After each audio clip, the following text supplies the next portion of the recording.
Voilà, et votre micro, on est toujours dans le temps. Donc, en attendant, rappel sur le module précédent, qu'est-ce qu'on a vu, qu'est-ce qu'on a compris ou qu'est-ce qu'on retient.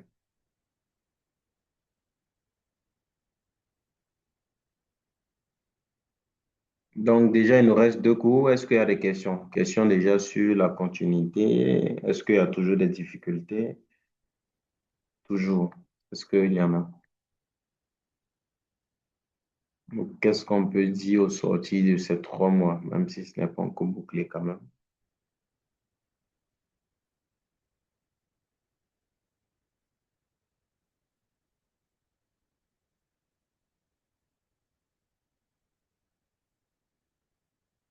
Allô, est-ce qu'on me reçoit?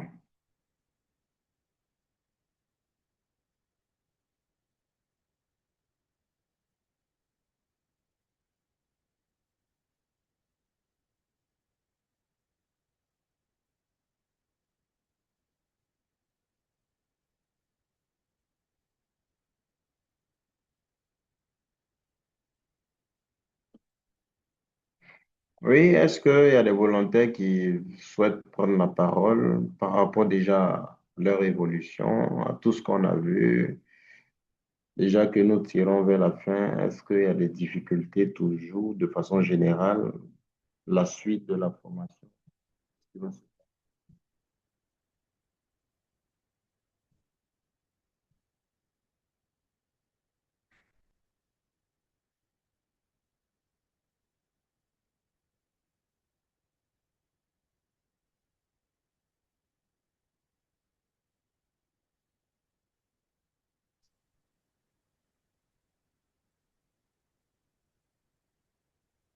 Oui, Monsieur Bacon a son micro ouvert.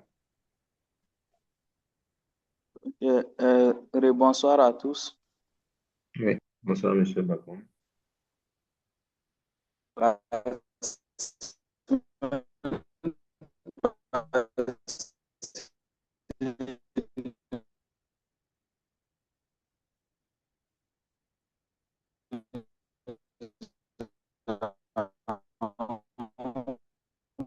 Il y a beaucoup d'interruptions, Monsieur Bacon, on a du mal à vous entendre et comprendre.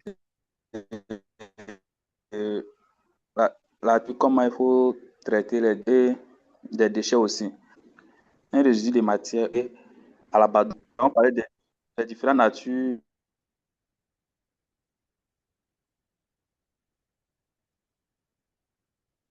Ça a un gros problème de connexion, on n'arrive plus à entendre Monsieur Bacon. D'accord. Est-ce que à mon niveau, on m'entend bien? Donc, pour le module précédent, nous avons vu la gestion des déchets, qui venait donc regrouper donc la gestion des déchets et les nuisances en entreprise. Parce que précédemment, on avait vu l'environnement, le management environnemental. Qu'est-ce qui regroupe donc le management environnemental? Comme en tant que porteur de projet ou si vous, en tant que quelqu'un vous contacte en tant que porteur de projet, comment vous pouvez l'accompagner, partant donc des différentes structures à la fois étatiques ou pas qui cadrent avec le projet, quelles sont les différentes évaluations environnementales qu'il faut faire en amont, ensuite en aval donc du projet pour espérer maintenir donc le suivi et la surveillance environnementale avec les différents tests réglementaires applicables au Burkina Faso et même à l'extérieur. On a terminé avec la gestion des déchets qui est une exigence, voilà, qui est une exigence donc en matière donc, de l'environnement. Comment gérer donc nos déchets? On a dit qu'il fallait gérer donc ce qu'on ne veut plus parce que le déchet déjà c'est tout résidu qui soit matériel solide, liquide, voire même gazeux destiné à l'abandon ou est abandonné. On devrait pouvoir gérer ce qu'on ne veut plus. Donc, on a dit qu'il fallait les catégoriser, voilà, en fonction donc de leur nature, c'est-à-dire qu'ils soient solides, liquides ou gazeux. Ensuite, de leur origine, c'est-à-dire d'où proviennent-ils? Voilà, ils peuvent provenir des ordures ménagers, des ordures qu'on a dans nos ménages. Ils peuvent provenir donc des soins médicaux, c'est-à-dire tout déchets issus donc des traitements, des diagnostics préventifs, curatifs, donc à l'hôpital, dans les vétérinaires, etc. Il peut aussi provenir donc du milieu industriel. Ensuite, il fallait les classer aussi en fonction de leur dangerosité. Voilà, c'est-à-dire, il peut être banal. Banal, c'est tout ce qui peut se décomposer, se rouiller. Ensuite, par des déchets inertes, voilà, déchets qui ne peuvent suivre aucune modification, tels que les gravats et enfin des déchets dangereux. Et on a vu que l'élimination en fonction des exigences de code de l'environnement et de certains autres décrets responsabilise tout producteur de déchets à bien assurer ou à faire assurer le transport, ensuite l'élimination de façon respectueuse donc de l'environnement. Donc, s'il savait que nous, étant producteurs de nos déchets, nous voulons éliminer ce qu'on ne veut plus, qu'on appelle déchets, il va falloir donc que ça se fasse donc quoi? Dans le respect donc de la réglementation en vigueur. Il faudrait que l'élimination même soit au vu donc d'une évaluation environnementale moins atténuante, voilà, ou encore voilà, plus atténuante que la valeur même ou le coût du déchet lui-même. Voilà, donc on a vu plusieurs méthodes donc, pour pouvoir l'éliminer. Quelles sont les étapes pour pouvoir l'éliminer, partant donc du stockage, de la collecte, et surtout comment arriver à faire cette étude-là à travers ce diagnostic technico-économique, parce que c'est un projet, tout projet qui est collé au comportement, au facteur comportemental donc des travailleurs, c'est difficile. Donc, pour envoyer un changement, il faut montrer donc les biens fondés donc de ce changement. Il faut montrer la plus-value de ce changement. Qu'est-ce que ce changement en peut apporter? Donc, on a même fait un exercice partant même des habitudes précédentes dans l'entreprise, comment ils arrivaient à éliminer, parce que toute entreprise ou toute personne fait éliminer ces déchets. Donc, et ça ne se fait pas gratuit, on paye. Donc, on va comptabiliser le coût de l'élimination lorsque les déchets ne sont pas bien gérés. Et ensuite, on va proposer ce qu'on une gestion donc efficace et voir déjà économiquement comment l'entreprise donc peut avoir donc des bénéfices. Donc, voici un peu de façon ramassée ce qu'on avait vu.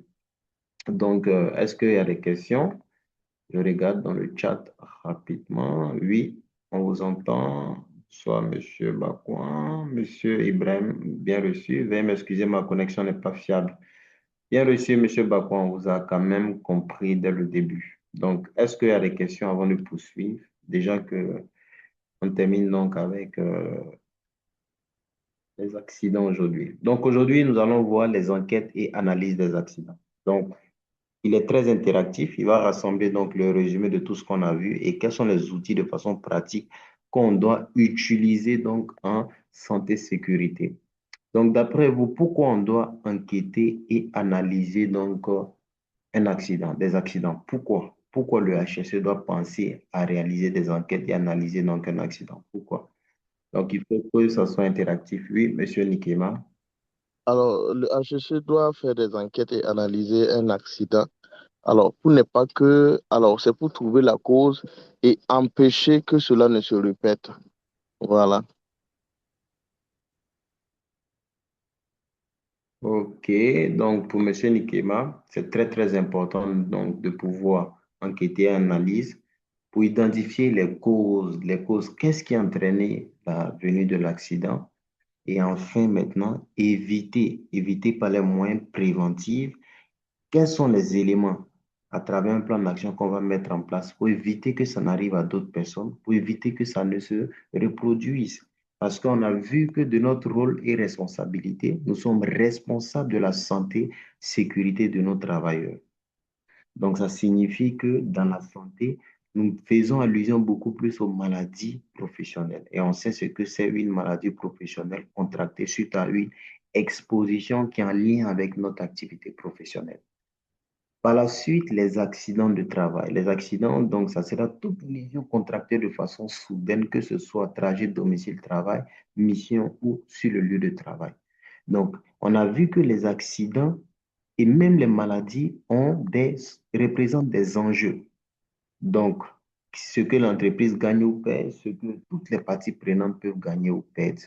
Un accident, que ce soit avec arrêt ou sans arrêt, a toujours un impact, que ce soit sur le travail, que ce soit sur l'entreprise. On en a vu plusieurs. Donc, il faut déjà en premier lieu, en tenant compte des 9 principes de la prévention, chercher à éviter le risque.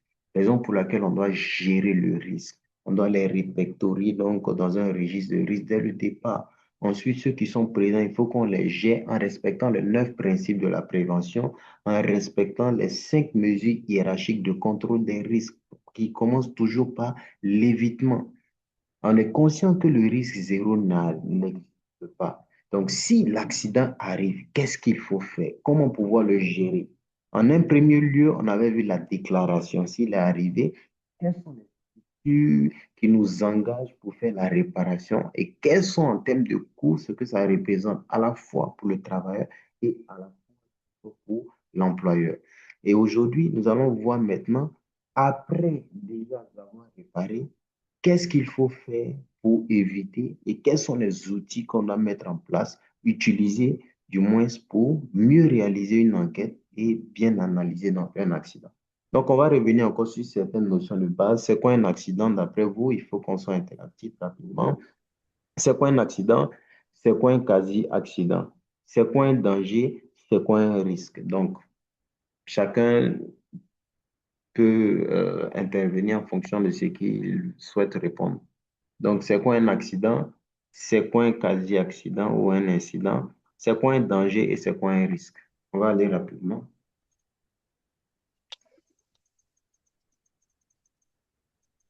Oui, on peut intervenir.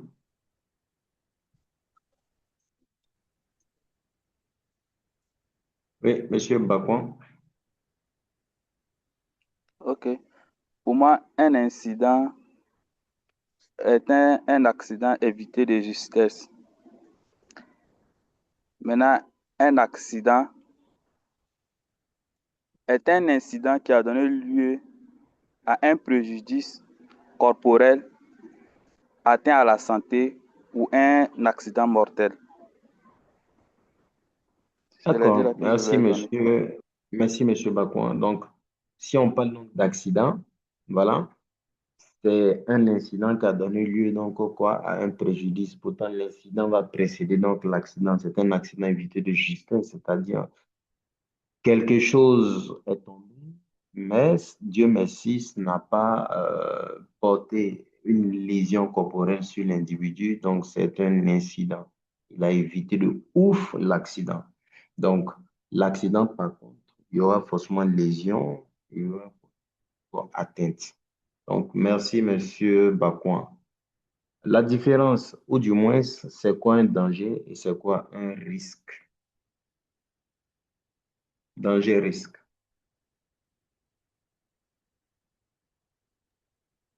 Alors, moi, je dirais que un danger, c'est tout ce qui peut, bon, tout ce qui peut euh, blesser ou rendre malade ou casser, voilà, du matériel. Ou bien, je dirais, c'est tout, euh, le mot, tout, c'est toute chose inerte ou mobile capable de créer, voilà, un dommage. Ensuite, l'incident. Mais l'incident, Plutôt le risque, le risque. le risque. Le risque, c'est en quelque sorte la probabilité que le danger, voilà, te blesse ou la gravité arrive. Bon, oui, ou la gravité arrive. Ok, d'accord. Merci, monsieur Nikema. Donc, le danger, déjà, comme tout ce qui est matériel, immatériel, qui peut entraîner donc un dommage. Et le risque, c'est la probabilité déjà que les dommages donc souhaités du danger arrivent. Donc, le couteau, c'est le danger, il peut créer un dommage. Et le risque, donc, ça sera donc quoi? Les dommages cités donc du couteau. Monsieur Bakouan, son micro ouvert, si c'est pour intervenir, allez-y.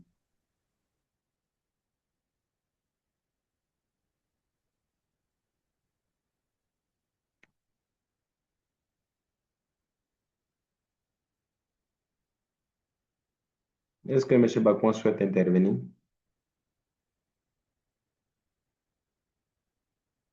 Peut-être souci de connexion. Donc, plus loin, d'autres diront que le risque, c'est un effet d'incertitude. Probabilité, donc, est liée par deux facteurs. L'exposition, il faut être exposé donc au danger pour espérer que ces dommages se manifestent. Donc, on va mettre l'accent donc sur la probabilité donc, et sur la gravité. Donc, l'accident, l'incident, ensuite, donc, le danger et le risque. Donc, et maintenant, enquêter un accident revient à faire quoi d'après vous? Enquêter un accident. Monsieur Nikema nous avait expliqué, du moins, ce que c'est, à quoi répond le besoin donc de faire une enquête et l'analyse d'un accident. Maintenant, l'enquête revient à faire quoi? C'est quoi réaliser donc une enquête? Pour moi, je dirais que l'enquête revient à faire des recherches, voilà, sur la cause de l'accident. Alors, chercher à comprendre la cause de l'accident. Donc, pour moi, enquêter, c'est ça. Donc, enquêter, c'est chercher donc la cause donc, de l'accident. Donc, vous allez voir ici, on a mis deux mots, enquête et ensuite analyse. Donc, l'enquête déjà va nous permettre en un premier temps de chercher les faits, de chercher l'ensemble donc des faits qui ont prévalu pour que, ou encore qui se sont succédés pour que l'accident là arrive. Parce que quand un accident arrive, ce n'est pas le fruit donc d'un hasard, c'est un ensemble de faits successifs qui se sont succédés et ensuite maintenant l'accident là est arrivé. Donc nous, quand on arrive déjà sur un lieu d'accident, on va rechercher les faits. Qu'est-ce qui s'est passé? Quelle est la chronologie donc des faits qui ont prévalu pour que l'accident arrive? En un premier temps, on va reconstituer donc les faits. Donc, on va s'appuyer donc naturellement sur les questions de témoignages, regarder donc les vidéos caméras et on va rechercher l'ensemble donc des faits qui ont concouru pour que donc l'accident donc se manifeste. Mais pour rechercher les faits, il faut savoir ce que c'est un fait. Donc, un fait pour nous, c'est une action. Une action qui est réelle, qui est inédite. C'est un état déjà que tout le monde peut constater. C'est un fait qui est concret, qui est précis, qui est avéré. Le fait, ce n'est pas une opinion de quelqu'un. À mon avis, je pense qu'il roulait à 200 km/h. Ça, c'est une opinion déjà qu'on donne. Donc, ce n'est pas un jugement, ce n'est pas une critique personnelle. Donc, ce n'est ni une interprétation, ni une hypothèse, ni les on-dit. Le fait, c'est quelque chose qui est concret, qui est précis, qui ne peut faire sujet de discussion, mais qui est assez réel où tout le monde donc ne peut discuter. Donc, quand on arrive sur un lieu d'accident, on va rechercher rapidement donc les faits. Les faits déjà en distinguant l'opinion, l'avis des personnes, le jugement même que peut avoir donc les personnes non, sur la reconstitution, sur la cueillette donc de nos faits. Parce que si on confond le fait et le jugement d'une personne, le jugement ou le ressenti d'une personne déjà peut aggraver, si vous voulez, l'interprétation donc d'un accident. Et comme l'objectif d'un accident n'est pas en premier lieu de sanctionner, n'est pas en premier lieu de trouver déjà le fautif, non, c'est d'identifier les causes partant donc de la recherche, de la cueillette des faits et ensuite proposer des actions pour éviter que quelqu'un à son tour ne soit exposé. Donc, quand on parle de faits, nous, en QHSE, dans l'analyse donc d'un accident, c'est tout ce qui est vrai, tout ce qui est retraçable, si vous voulez, est concret, qui est précis, qui est avéré, mais qui ne fait pas cas donc d'un jugement, donc d'une hypothèse ou d'un avis, si vous voulez, d'une personne. Donc, est-ce que on comprend la différence donc, entre un fait? C'est très important de le connaître parce que ce cours-là, en vrai, c'est beaucoup d'exercices on verra à travers les outils possibles donc, pour pouvoir le faire. Ensuite, après avoir recueilli les faits, qu'est-ce qu'on a fait? Il faut les analyser. Et donc, l'analyse va nous permettre donc de pouvoir découvrir maintenant quelles sont les causes liées à chaque fait. Donc, en un premier lieu, on va rechercher les faits. On aura une banque d'informations, on aura un ensemble donc de données, on aura un ensemble donc d'avis, de jugements, mais dans tout ce qu'on va avoir comme données, là, on doit pouvoir rechercher les différents faits qui ont succédé chronologiquement pour que l'accident arrive? Quelle est l'architecture des faits qui ont concouru pour que l'accident arrive? Ensuite, maintenant, on va venir rattacher à chaque fait quelle est la cause de chaque fait qui se succèdent, qui ont aussi contribué afin que l'accident n'arrive. Et si on recherche les faits associés à si on recherche plutôt les causes associées à chaque fait, directement, ça nous amène déjà à éliminer. Parce que les quatre principes plutôt les neuf principes de la prévention, cinq mesures donc de contrôle des risques nous parlent d'éviter. Donc, l'idée, c'est de rechercher les causes liées à chaque fait, à chaque étape. Et à sortir donc de cette recherche-là maintenant, on pourra mieux proposer donc des actions, corriger certains et enfin maintenant prévenir certains. Donc, comment la cueillette de faits se fait? Une belle enquête, elle est composée donc de quatre étapes. Donc, la première étape, naturellement, ça sera donc de cueillir les faits. On va aller sur le terrain parce que si on est en entreprise, si on est en circulation, tout et tout, lorsqu'on a un accident, le HSE sera appelé. Lorsqu'on a un fait qui est lié donc à son domaine d'activité, c'est nous qui serons les premiers à être donc sur le terrain. Et rapidement sur le terrain pour rechercher les faits, pour éviter que les faits donc ne disparaissent avec le vent. Donc la première étape, ça sera la cueillette donc de faits. On va aller sur le terrain, on va récolter l'ensemble donc des données, question par question, en fonction des témoins donc, qui sont présents, avoir tout ce qui est comme fait, avis, et ensuite, maintenant, on pourra rechercher, séparer de ces données-là, quels sont les faits réels, et enfin, les avis, les jugements et les interprétations. Donc, après l'accueil des faits, il faut les analyser. On va analyser directement les différents faits-là pour voir directement quelles sont les causes liées, quel est l'arbre, l'architecture. Et enfin, maintenant, on va essayer de proposer maintenant des recommandations à travers un bon plan d'action. Et si le plan d'action, il est très bien fait, ça va nous faciliter de pouvoir faire le suivi. Parce que d'un accident, on va corriger certaines actions, on va aussi prévenir certaines causes, mais l'objectif donc de prévenir pour éviter, il faut mettre en place un bon suivi. Donc, quatre étapes donc, pour pouvoir mener donc, une très bonne enquête. Cueillir des faits, l'analyse, le choix des recommandations, la mise en place des recommandations et le suivi donc, des recommandations qui seront.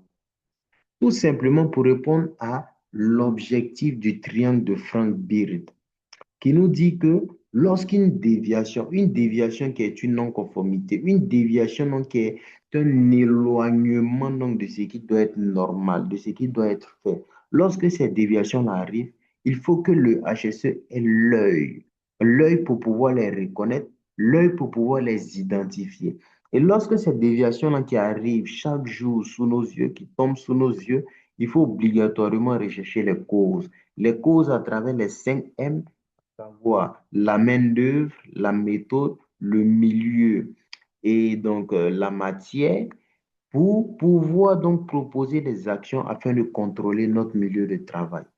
Parce que si rien n'est fait, de ces déviations, on aura des incidents. L'incident qui est un accident évité de justesse, si rien n'est fait, on aura dommage de matériel un jour. Et si rien n'est fait, on va se rapprocher donc d'une blessure mineure, de mineur à sérieux, de sérieux même à une fatalité, chose qu'on ne souhaite.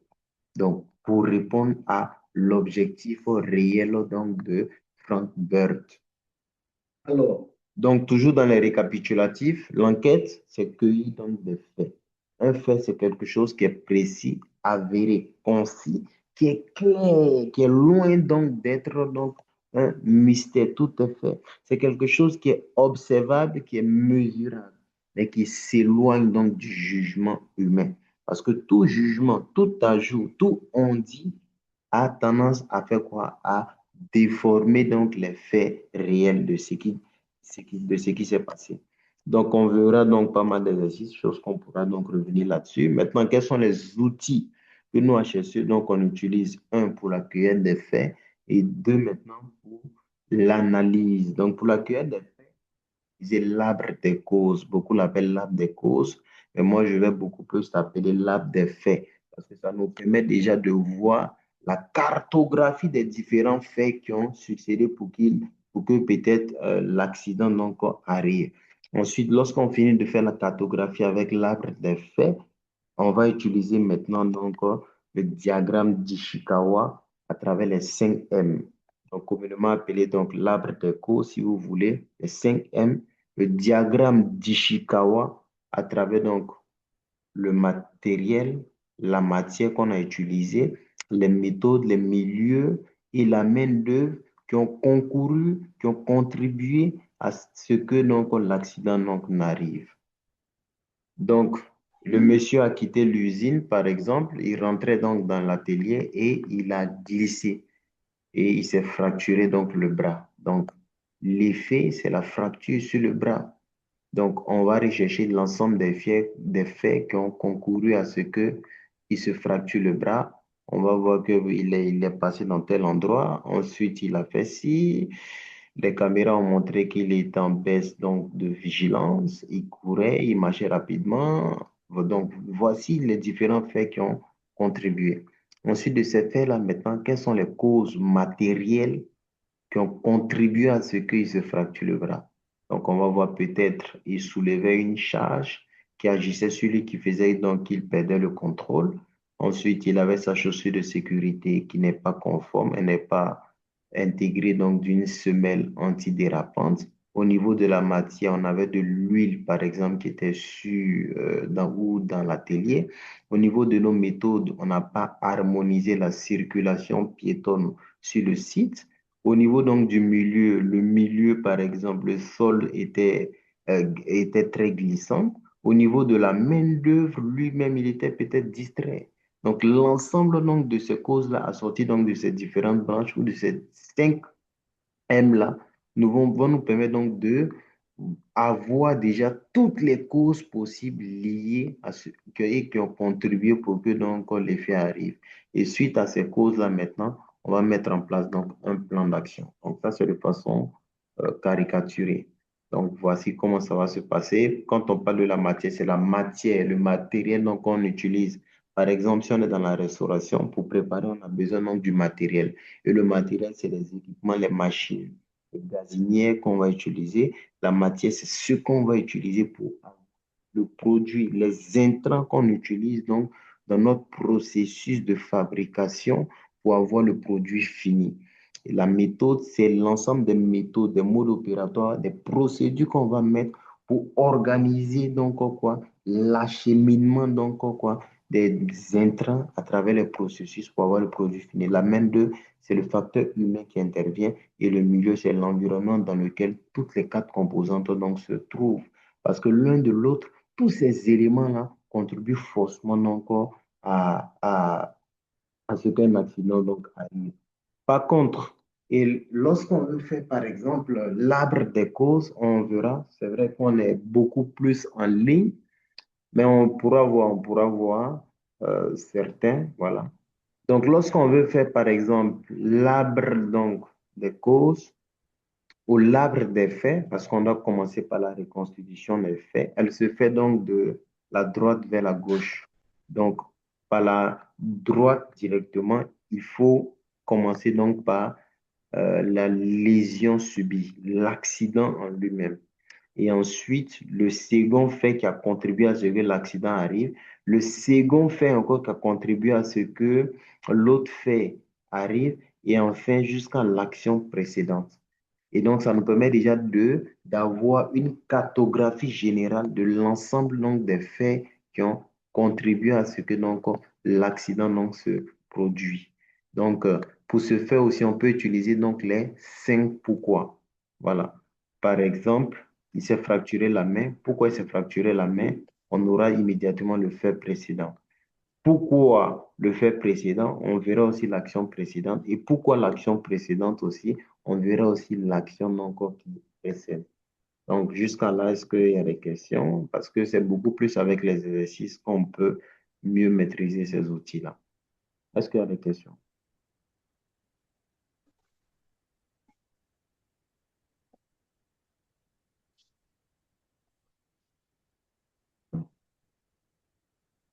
Dans le chat, veuillez m'excuser, ma connexion n'est pas fiable là.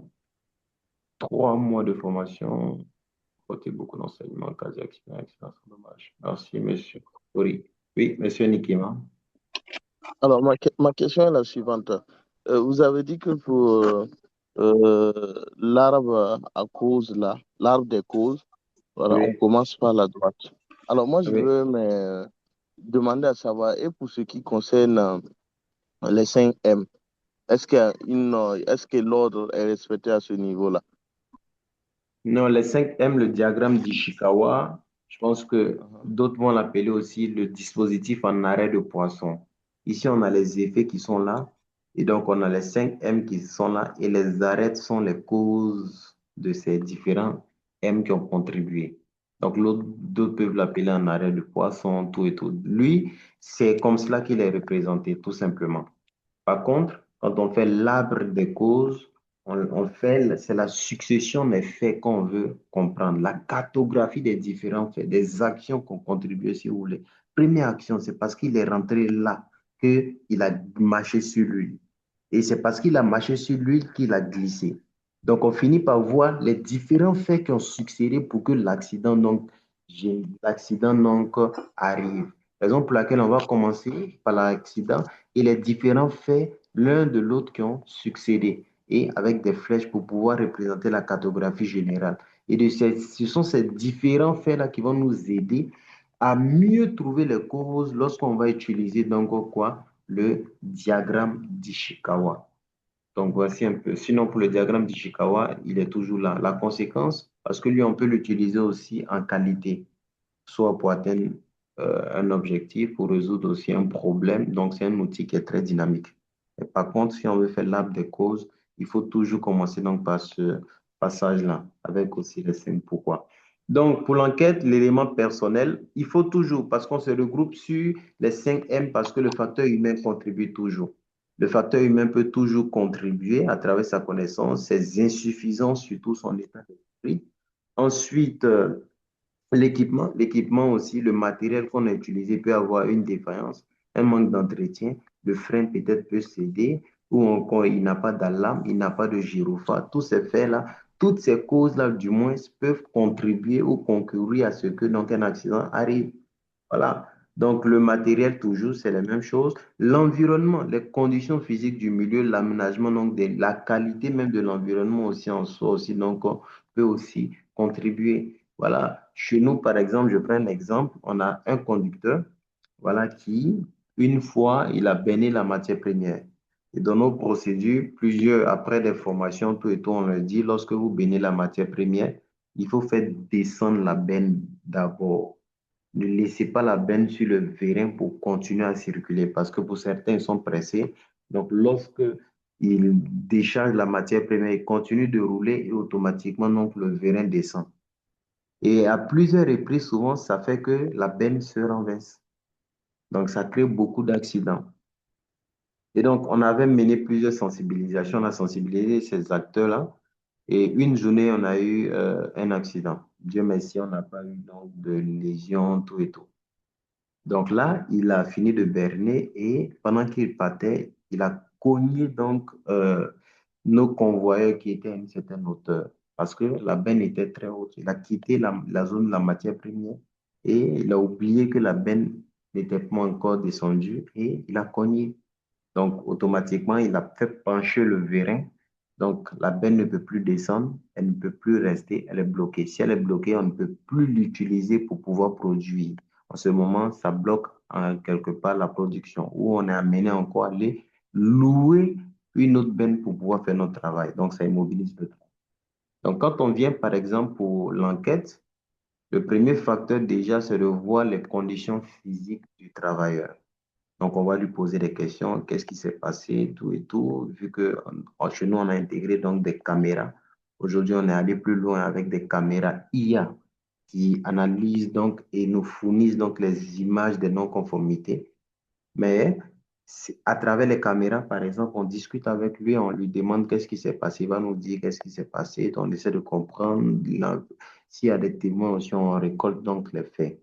Donc, en premier lieu, on va tester la condition humaine, le facteur humain, on va lui faire un alcotest pour voir est-ce qu'il n'est pas sous l'effet de l'alcool. Si c'est négatif, Dieu merci pour lui. Et donc, quand on finit de faire la cueillette des faits, dans l'analyse des causes, tout de suite, c'est un fautif. Tout de suite, aux yeux de tout le monde, c'est un fautif. C'est un fautif. Mais quand on va plus loin dans l'analyse des causes, on arrive à voir que derrière même euh, la faute commise, on a plusieurs causes qui ne dépendent pas de lui. Et on finit par comprendre que ce dernier-là, parce qu'il travaille en quart, donc 6, 14, 14, 22, 22, 6. Donc, ils sont en équipe et de rotation. Et il a travaillé donc de 6 14 heures. Au moment où il devrait descendre, son collègue l'a appelé pour dire qu'il a un problème familial et qu'il va d'urgence. Donc, il a continué de 14 heures, non? Est-ce que c'est ça? Donc, c'était plus, il a fait 22 6 voilà, 22 6 heures, il devrait descendre. Et donc, le collègue l'a appelé pour dire qu'il a un problème familial. Il a continué donc de 6 heures à 14 heures. Et l'incident donc est arrivé même à 14 heures. Donc, il y avait la fatigue donc qui entraîne donc la baisse de vigilance, qui diminue donc la veille sécuritaire. Donc, toutes ces conditions-là ont contribué. Donc, ça montre aussi, nous aussi, à notre niveau, les faiblesses au niveau des méthodes d'encadrement aussi donc, du personnel. Mais sans cette enquête-là, tout le monde on l'aurait déjà porté donc du doigt, c'est lui le fautif, automatiquement il allait avoir une lettre d'explication. Donc, raison pour laquelle mener donc une enquête et une bonne analyse donc des accidents au travail, ça permet en un premier lieu donc d'élucider, situer les responsabilités, mais en fait prévenir pour éviter en partant donc des causes racines, pour éviter même que le mal donc n'arrive. Donc, qui est responsable de faire l'enquête? Naturellement, c'est le HSE. Donc, c'est de sa responsabilité parce qu'il est responsable de la santé, et de la sécurité donc des travailleurs. Donc, le plus tôt possible, on va l'appeler. Et le plus récent, c'est d'aller sur le terrain parce que les faits aussi vont s'effacer. Si c'est un accident de circulation, plus le temps passe et plus les témoins disparaissent et plus même les marques même sur le sol donc aussi va disparaître. Voilà, donc dans l'immédiat, il faut être donc sur le terrain. Donc, il peut naturellement impliquer aussi beaucoup de parties prenantes parce que pour certains accidents, il est obligé d'appeler le médecin du travail qui peut aussi analyser aussi certains comportements qui ne dépendent pas forcément donc du facteur humain ou encore de ce que nous on voit à l'œil nu. On peut aussi aller plus loin, on peut collaborer aussi avec nos frères donc, du corps, voilà, les gendarmes, les policiers, qui sont mieux formés donc, dans la reconstitution des faits. Lorsqu'un accident de circulation arrive, ils sauront comment directement, à travers le marquage des sols, les calculs donc des distances, voir qui est dans l'erreur. Donc, communiquer facilement donc avec eux, arriver donc à pouvoir dialoguer avec eux, ça nous permet déjà aussi d'avoir donc une bonne base donc de données sur lesquelles donc partir. Voilà. Donc, il peut impliquer beaucoup d'autres personnes donc, qui peuvent forcément l'aider dans l'analyse. Il peut aussi impliquer donc, son groupe de travail.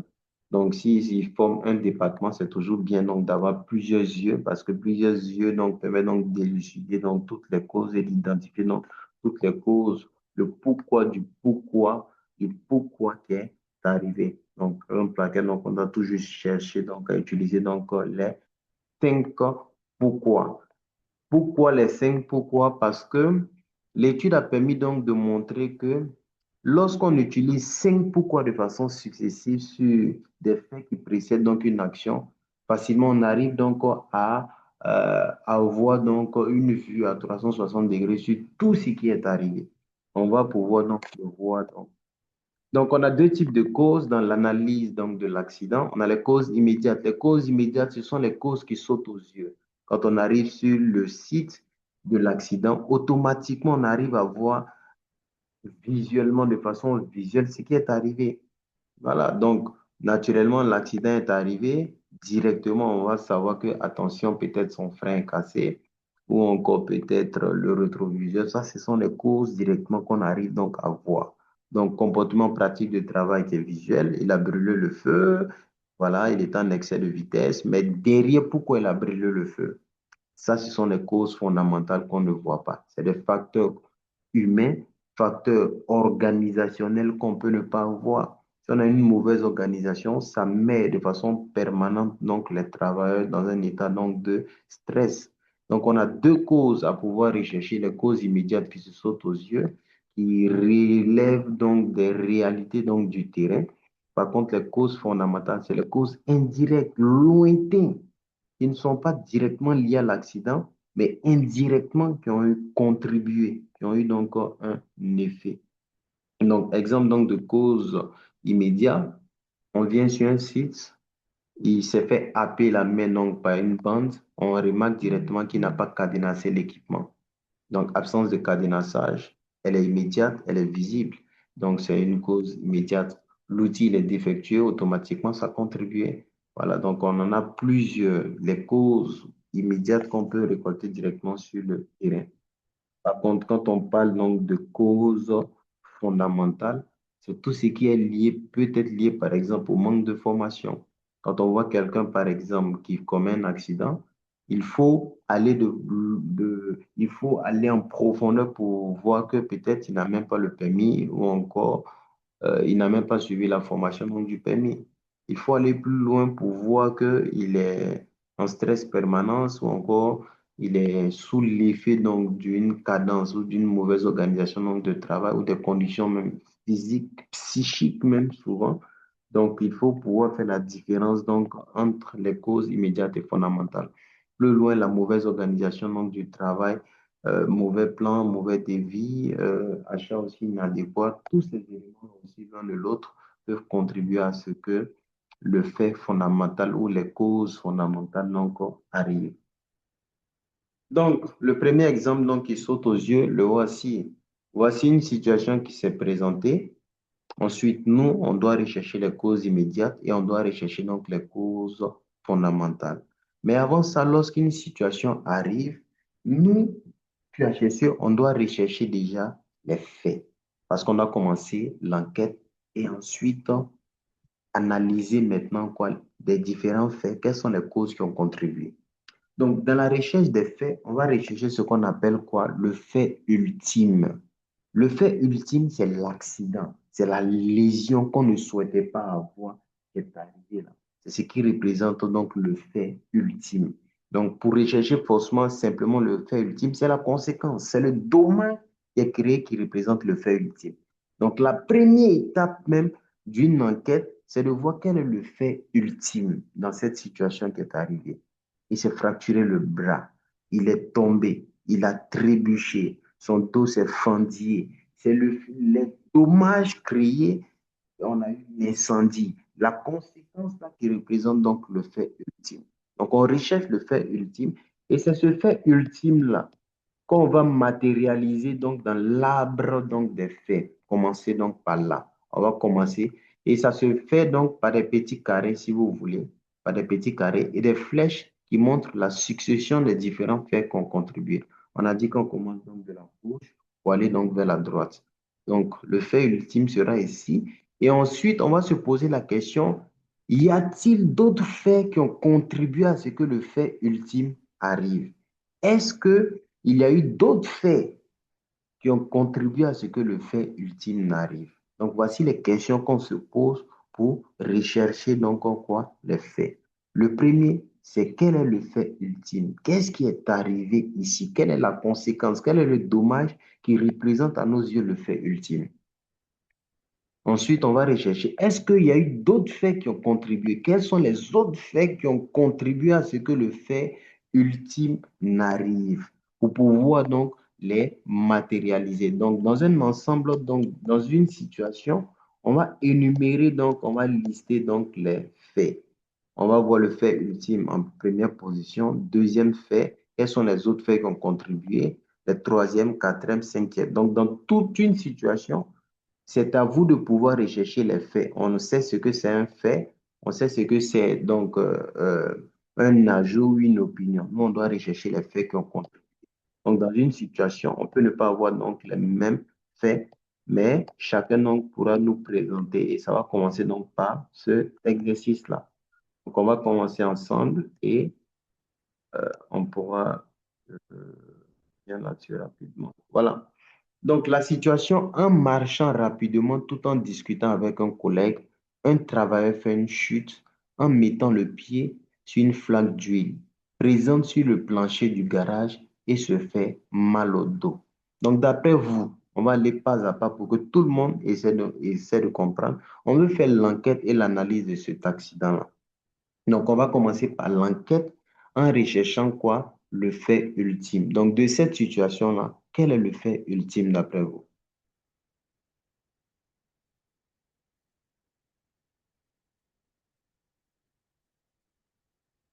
Le fait, le fait utile ici, c'est la présence de l'huile sur le plancher.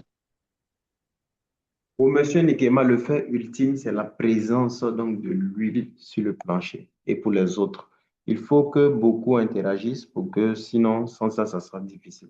En présentiel, c'est plus facile parce qu'on manipule le tableau, tout et tout. Donc, pour Monsieur Nikema, présence d'huile sur le plancher, le fait ultime. Je rappelle que le fait ultime, c'est la conséquence, c'est le dommage, c'est l'accident, c'est le mal qui est arrivé. Donc, quel est le fait ultime dans cette situation? Ah, donc, autant pour moi. Donc, le fait ultime, là, c'est le mal de dos. Donc, le fait ultime ici, c'est fait mal au dos, c'est l'accident. Par la suite, avec les statistiques, plus on va voir est-ce que ce mal au dos l'entraînait un arrêt de travail? Est-ce que ça entraînait encore quoi? Une prise en charge médicale? Est-ce que ça entraînait le réclassement donc, du travailleur? Ce sont ces statistiques-là qui, de près ou de loin, ont forcément encore quoi de conséquences sur la continuité donc, des activités. Parce que s'il a arrêté les travaux, il y a arrêt de travail. L'entreprise paie, lui aussi il paie. Donc, c'est ce que nous, on veut éviter en premier lieu à travers tous les coûts qu'on a vus précédemment. Et maintenant que ça a arrivé, on sait qu'il y aura la réparation avec la CNSS et la Carrefour. Maintenant, quelle est l'enquête que nous, on va mettre pour reconstituer les faits et mettre en place un plan d'action pour éviter que quelqu'un d'autre se fasse mal au dos. Donc, c'est tout simple. Donc, pour M. Nikema, le fait ultime ici, c'est se faire mal au dos. Donc, on va commencer à faire l'arbre donc des faits. Je ne sais pas si certains ont de quoi noter là-bas. Donc, en première position, en un, on va écrire donc le fait ultime, deux points, se fait mal au dos. Ensuite, la seconde question, on va se poser, quels sont les autres faits qui ont contribué à ce qu'il se fasse mal au dos? Quels sont les autres faits, l'un de l'autre, qui ont contribué de façon successive à ce qu'il se fasse mal au dos? On va les énumérer fait par fait en dissociant un fait de tout ce qui est comme commérage, de tout ce qui est comme opinion, de tout ce qui n'est pas un fait. Nous, ici, c'est les faits qui ont contribué qu'on recherche. Donc, on va commencer à la recherche des faits. Quelqu'un peut nous citer un fait dans cette situation?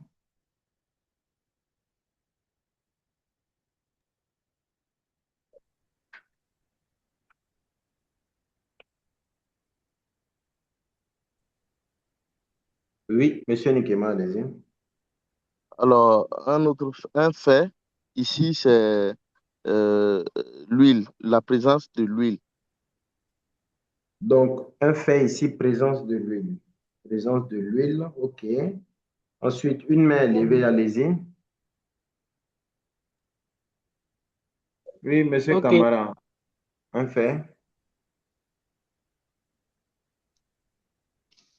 Le fait d'avoir mis son pied sur le plancher. Donc, pied sur le plancher, comme fait, pied sur le plancher. Ensuite, monsieur Dosso.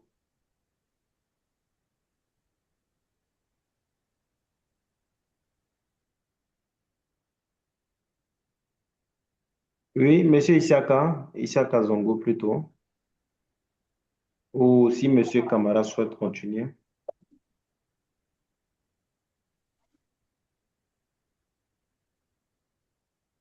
Est-ce que M. Camara souhaite continuer avec d'autres faits ou M. Zongo? Est-ce que c'est l'ensemble des faits qu'on a ici? Ok, Monsieur Bado, je voulais aussi citer la glissade. Donc, la glissade. Donc, ici, glisser. Là, est-ce que ici, un travail fait une chute? Est-ce qu'ici, on peut utiliser la glissade donc comme un fait? Est-ce qu'ici, on peut considérer la glissade comme un fait? Euh,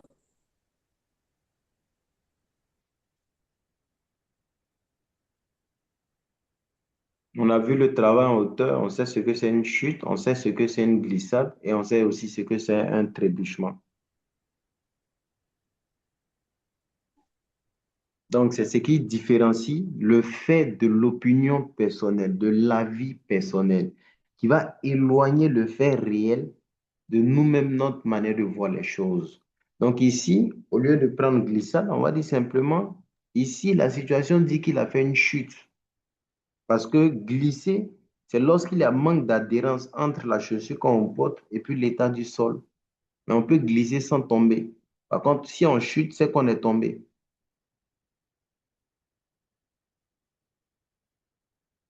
Donc ici, on va prendre simplement chute. Chute. Ok. Voilà, donc on va prendre la chute. Est-ce qu'on peut avoir d'autres faits? Est-ce qu'on peut avoir d'autres faits?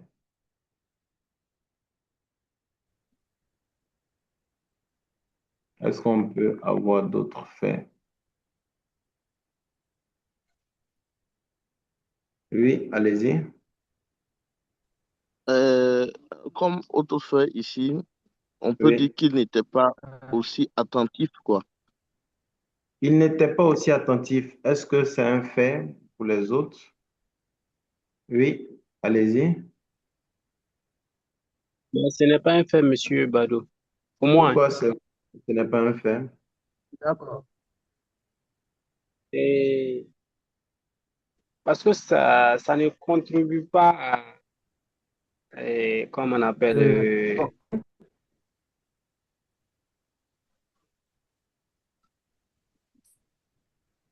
Mhm, allez-y. Oui, Monsieur Camara. Ja. moi, comme fait euh, d'avoir pris, euh, d'avoir creusé plancher avec un flaque d'huile. On a du mal à vous recevoir, Monsieur Un peu Camara. d'avoir creusé une plancher. Oui, Monsieur Camara, on a du mal à Bon, vous moi, comme fait recevoir. ici, le fait d'avoir croisé, oui, pour moi, comme fait ici, le fait d'avoir croisé une d'huile, Le fait d'avoir,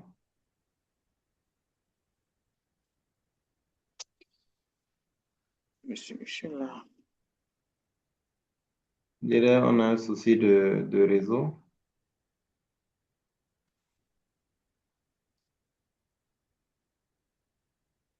D'accord. Donc, voici un peu comment les choses se font.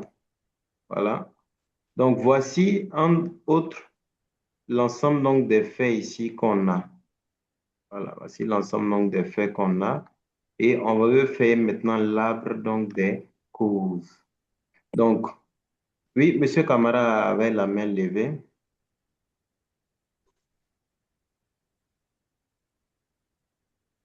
j'ai un problème de connexion actuellement. Ok, d'accord. Vous souhaitez intervenir?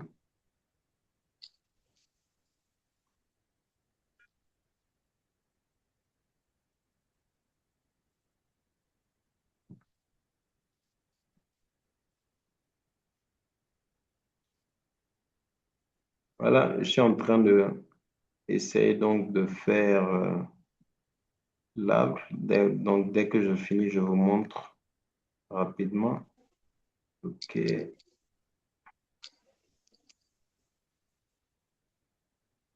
voilà. Et c'est comme ça. Donc là, je vous présente un peu comment les choses se font.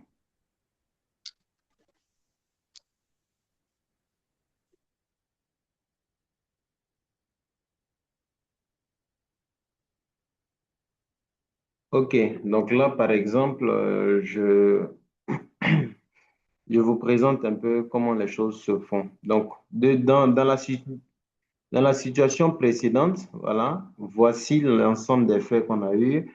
Monsieur Bakouin, un fait, marcher rapidement tout en discutant avec un collègue. Donc, on peut aussi l'ajouter comme quatrième si vous voulez, plutôt cinquième. Voilà, il marchait rapidement. Donc, c'est des choses directement qu'on peut voir, qu'on peut mesurer. Donc, marcher rapidement. Est-ce que tout le monde voit ce qui est projeté? Merci de confirmer. Donc, sur le plancher, voilà. Donc, voici l'ensemble donc des faits recueillis. Et on va commencer donc par le fait ultime. Le fait ultime commence donc par là. Et là, pour aller plus loin, on va mettre le numéro pour... Donc, le fait ultime, il est là. Il est là. Donc, on va mettre les numéros, si vous voulez, à l'intérieur. Voilà. Est-ce que tout le monde arrive à voir le support qui est partagé? Est-ce qu'on voit, est-ce qu'on voit, est-ce qu'on voit?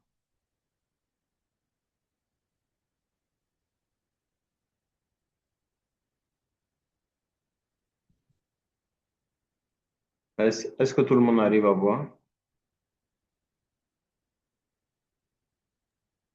Oui, oui, monsieur Oui, Bado. c'est bon à mon Moi, niveau. Ok. Donc, risque, gestion de risque. Gestion de risque.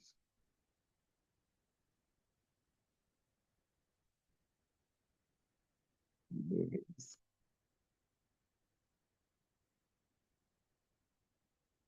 Voilà. Donc, voilà, on est là. Donc, on va essayer donc de faire la cartographie donc des faits. Donc, tout dépend de ce que vous voulez. Certains, à l'intérieur des carrés, vont essayer donc de écrire. Mais pour éviter déjà d'encombrer l'espace, on peut les représenter donc par les numéros. Donc, à l'intérieur d'ici, on va marquer le numéro 1. Donc, ici, on va marquer ça au-dessus. Tout dépend de ce qu'on veut, de la méthode qu'on a. Ici, on va marquer le numéro 1. Ensuite, on va se poser la question, quel est le fait précédent, d'après vous, qui a contribué à ce que le premier fait ultime là arrive? Donc, quand on regarde la chronologie, ici, ce n'est pas forcément ordonné. On va essayer de voir quel est le fait qui a contribué à ce que le fait donc, ultime, qui est ce fait mal au dos là, arrive. Donc, proposition, proposition, proposition. Oui, proposition. Moi, je propose le 5. Donc, vous proposez le 5. Donc là, il s'est fait mal au dos. On va utiliser le 5. Pourquoi? Pourquoi il s'est fait mal au dos? Parce qu'il a marché rapidement. Est-ce que le fait de marcher rapidement dans le test, dans la situation, est directement lié à ce qu'il se fasse mal au Moi, je dos? propose le 4. Vous proposez le 4. Il a fait une chute. Oui. Donc, est-ce que la chute est directement liée à ce qu'il se fasse mal au dos? Donc, c'est comme cela, on se pose la question lorsqu'on fait, on fait la session, par exemple, avec l'ensemble donc, des collaborateurs. On se pose la question ensemble pour trouver donc la bonne cartographie des faits qui ont succédé. Donc, le premier fait ici, c'est le fait ultime, qui est le numéro 1. Ensuite, il s'est fait mal au dos. Pourquoi il s'est fait mal au dos? Le 4, on va commencer par le 4 parce qu'il a chuté. Est-ce qu'on est tous d'accord avec ça?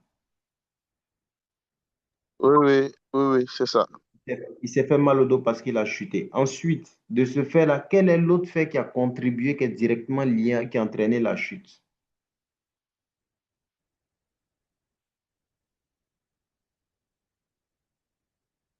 Quel est le précédent fait lié à la chute? La présence d'huile. La présence d'huile. Donc, directement ici, c'est parce qu'il a marché ou bien, voilà, il a, bon, je ne sais pas. On va se poser les questions, on va voir. Est-ce que la présence Moi, je d'huile est... propose le 3. Vous proposez le 3 pieds sur le plancher. Donc, il a chuté parce qu'il a mis le pied sur le plancher. Est-ce qu'on est tous d'accord? Ou il a chuté parce qu'il y a eu la présence d'huile sur le plancher. Donc, si on revient sur le test du cours, on verra ce qui est écrit ici. Donc, Un travailleur fait une chute en mettant le pied sur une flaque d'huile présente donc sur le plancher.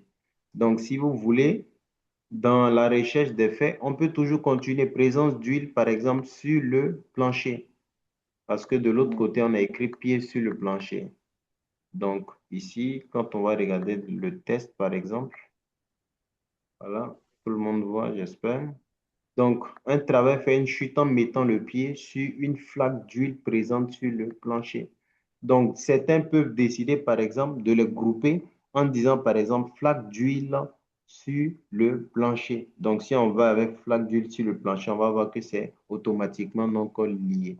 Ou soit, flaque d'huile déjà est présente sur le plancher et c'est parce qu'il a mis le pied donc quoi, dans la flaque d'huile. Donc, l'un dans l'autre, donc on peut se comprendre.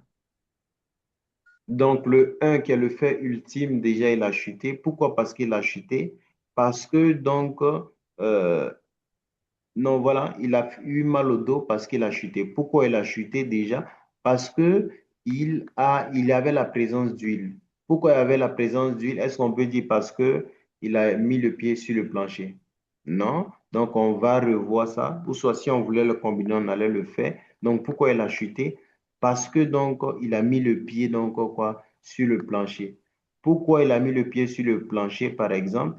Parce qu'avec la présence d'huile. Donc, vous voyez que ça ne marche pas. Donc, on est obligé, par exemple, de rattacher les deux. Présence d'huile, par exemple, sur le plancher. Donc, pourquoi il a chuté? Parce qu'il a mis le pied donc sur le plancher où il y avait la présence d'huile, comme le test le dit tout simplement. Et pourquoi maintenant il a mis le pied donc sur le plancher sur lequel était l'huile? Parce qu'il marchait rapidement. Pourquoi il marchait rapidement? Vous voyez que on n'a plus de réponse possible par rapport au pourquoi. Raison pour laquelle dans la cartographie des faits, à travers donc la succession des faits, on utilise cet outil-là, les 5 pourquoi. Parce que 5 pourquoi successivement permettent donc d'élucider l'ensemble des actions donc, qui précèdent. Parce que pourquoi il a eu mal au dos? Parce qu'il a chuté. Pourquoi il a chuté? Parce qu'il a mis le pied, par exemple, dans l'huile. Pourquoi dans l'huile? Parce que son pied était présent sur le plancher où l'huile se trouvait. Pourquoi il a mis le pied là-dessus? Parce qu'il marchait rapidement. Pourquoi il marchait rapidement? Vous voyez que directement, on n'a plus donc de faits possibles. Là, on va maintenant essayer de rechercher les causes liées maintenant à chaque fait. On a fait la cartographie, on sait que voici les différents faits qui ont contribué à ce que le fait ultime donc n'arrive. Donc, est-ce que tout le monde comprend comment on peut faire la cartographie ou si vous voulez l'arbre donc des faits, pour ne pas dire l'arbre des causes? Est-ce qu'il y a des questions par rapport à ça?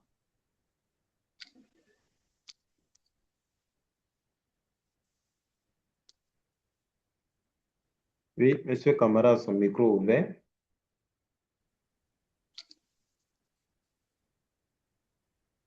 Donc, tantôt, vous allez voir pour faire l'arbre des causes, d'autres vont utiliser, par exemple, vous voyez que ici, nous, on utilisait les carrés. Mais d'autres vont voir que souvent, pour qu'un fait n'arrive, il fallait obligatoirement, à travers la conjonction, que deux faits indépendants l'un de l'autre soient obligatoires pour que le fait précédent n'arrive. En ce moment, vous allez décider d'utiliser quoi? La conjonction. D'autres aussi vont vouloir utiliser quoi? La disjonction. Et la disjonction, c'est qu'un seul élément à lui seul est nécessaire pour que deux faits indépendants, donc l'un de l'autre aussi se matérialisent. Donc, vous allez voir dans certaines cartographies des faits une succession linéaire, parce que ce qu'on a vu jusqu'à présent, même à travers l'exercice, c'est une chaîne linéaire. Par contre, d'autres vont présenter une chaîne avec un arbre, avec plusieurs ramifications, et certains vont intégrer la conjonction et d'autres vont intégrer la disjonction. On prend un exemple de conjonction.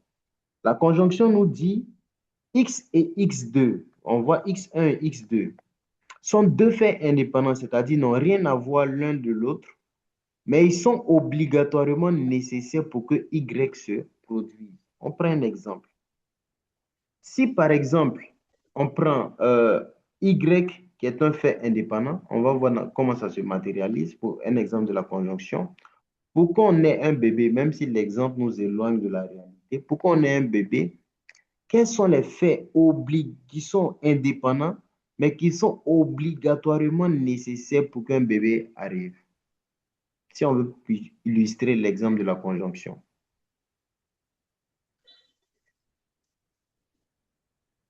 Est-ce qu'on comprend mon exemple?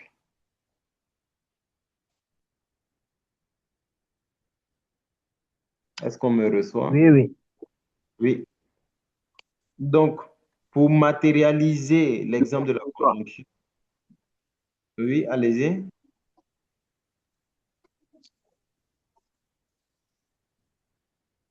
Je dirais le réseau n'est pas bon. Monsieur Bado, Donc, moi, je n'ai pas bien compris la question. ok, donc je disais simplement, pour faire l'arbre des causes, comme l'exemple précédent, on a vu que notre arbre, elle est linéaire. Donc, d'autres peuvent présenter l'arbre de façon linéaire, en partant du fait ultime, les faits qui se sont précédés. Par contre, d'autres, dans l'enchaînement donc de l'arbre, on appelle l'arbre parce que on peut avoir une forme linéaire comme le cocotier, mais on peut avoir d'autres arbres comme le manguier avec d'autres ramifications. Mais pour faire la ramification, d'autres vont utiliser soit la conjonction, soit la disjonction. Et la conjonction, comme on le voit ici, il faut que X et Y, deux faits indépendants l'un de l'autre, soient obligatoirement nécessaires pour que Y n'arrive. Et je prends l'exemple pour qu'on arrive à comprendre la conjonction. Parce que souvent, quand on veut réaliser l'arbre, on va voir qu'obligatoirement, pour que ce fait-là, par exemple, pour qu'il glisse, par exemple, pour qu'il glisse, il faut qu'obligatoirement, il mette le pied sur le plancher et en même temps, il faut qu'il marche dans l'huile. Et c'est comme ça on essaie de discuter, voir est-ce qu'ici on peut utiliser la conjonction. Est-ce que s'il n'y avait pas l'huile sur le plancher, est-ce que le fait d'avoir mis sur le pied sur le plancher allait entraîner sa chute? On discute, voir. Est-ce que s'il n'y avait pas la présence, par exemple, du plancher, est-ce que l'huile seule aurait contribué à ce qu'il chute? Donc, l'exemple de la conjonction, je prends un exemple, c'est ce Euh, que... Là, pour Oui, moi, non, il allez-y. n'allait pas chuter. Il allait trébucher, mais il n'allait pas chuter.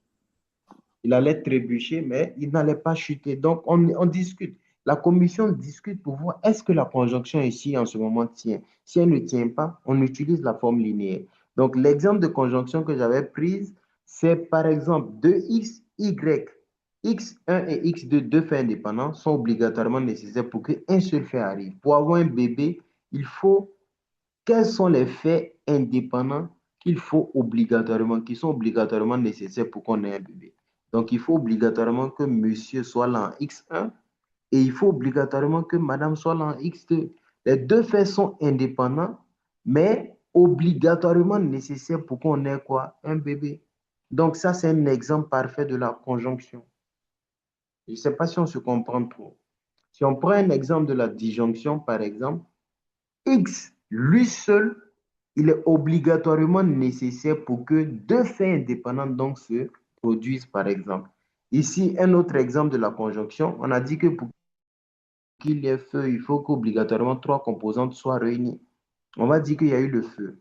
Pourquoi il y a eu le feu? C'est parce que déjà trois composantes se sont réunies.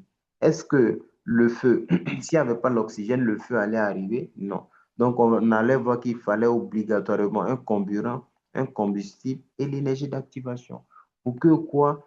La conjonction se matérialise. Mais dans le cas de la disjonction, c'est un seul élément, lui seul, qui est nécessaire pour que deux faits se matérialisent. C'est comme si on veut prendre un exemple, on dira par exemple, pour aller soit à l'université publique ou privée, en Y1 ou en Y2, il faut obligatoirement un seul élément, une seule condition, c'est d'avoir le bac. Si on a le bac en X, soit on va au privé ou soit on va au public. Ou quand même, on peut dire que soit on ne fait rien des deux. Voilà. Donc, voici des exemples. Donc, souvent, dans la réalisation de l'arbre des causes, on va juger bon d'utiliser soit la conjonction, soit la disjonction. Parce que soit deux faits indépendants sont obligatoirement nécessaires pour qu'un fait se matérialise ou un fait est obligatoirement nécessaire pour que deux faits se matérialisent. Est-ce que jusqu'à là, tout le monde comprend la conjonction, la disjonction dans la construction donc d'un arbre de cause?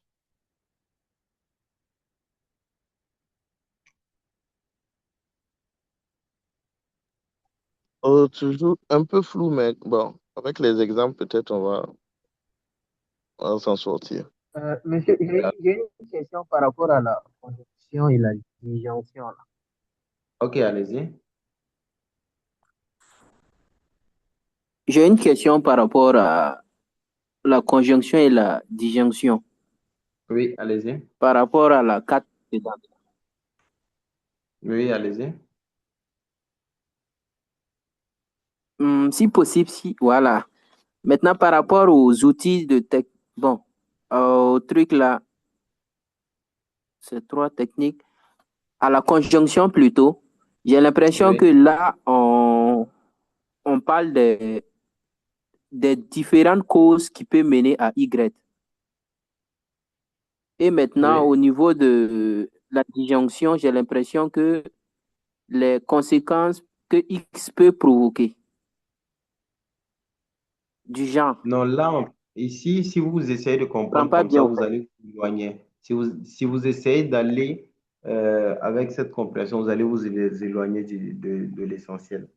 Ici, on est dans la construction de D'accord. l'arbre, donc de l'arbre des causes. Pour faire la cartographie des faits. On sait que l'enquête et l'analyse, il faut faire l'enquête d'abord. Et l'enquête, c'est la cueillette des faits. Mais les faits, là, il faut essayer de faire l'arbre. Quelle est l'architecture de l'arbre des faits, si vous voulez, de l'ensemble des faits qui ont contribué pour que le fait ultime n'arrive.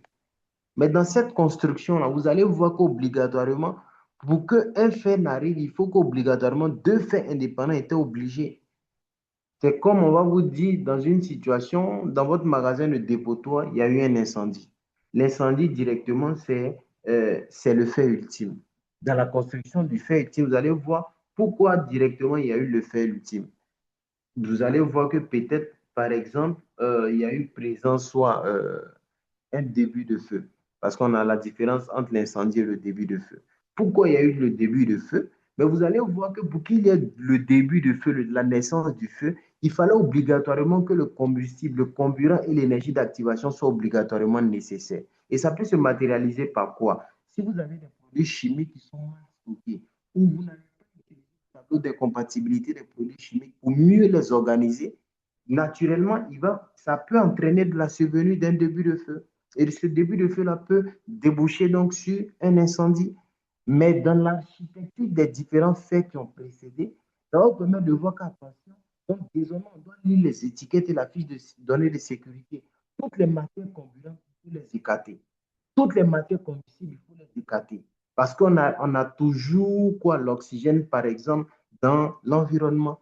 Donc, on va faire de sorte à ce que ces éléments-là ne se rejoignent plus, comme la conjonction nous explique, pour qu'un fait se matérialise. Donc, dans la reconstitution des faits, on va voir qu'on est obligé d'utiliser la conjonction dans une situation, on est obligé d'utiliser la disjonction dans une situation. Si des deux cas, on ne peut ni utiliser l'un ni utiliser l'autre, on va voir que c'est la forme linéaire simplement comme l'exemple nous avait présenté.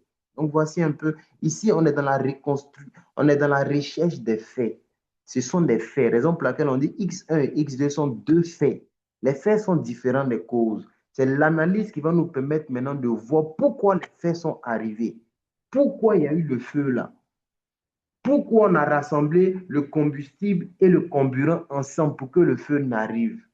Est-ce qu'on se comprend jusqu'à là?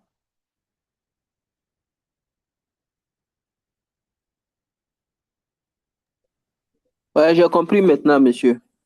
Merci beaucoup. Merci. Voilà. Oui, monsieur Traoré. Pour quelle conjonction là, je vois un peu, mais disjonction là, est-ce que vous pouvez résumer un peu tout ça?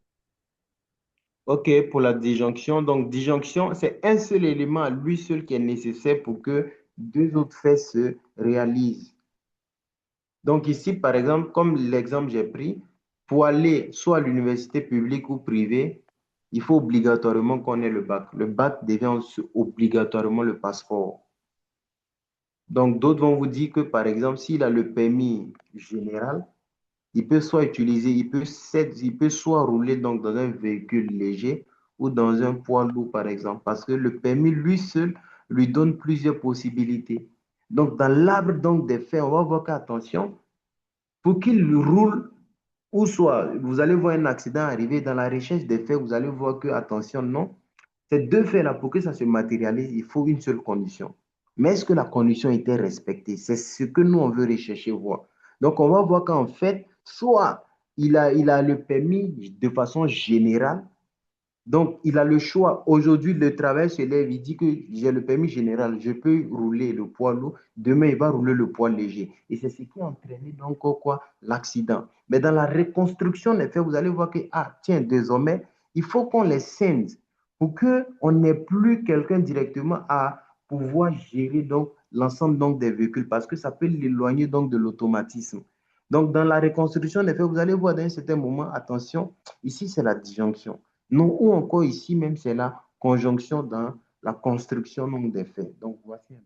Donc, la disjonction, avec l'exemple, pour aller à l'université privée ou publique, il faut obligatoirement donc le bac.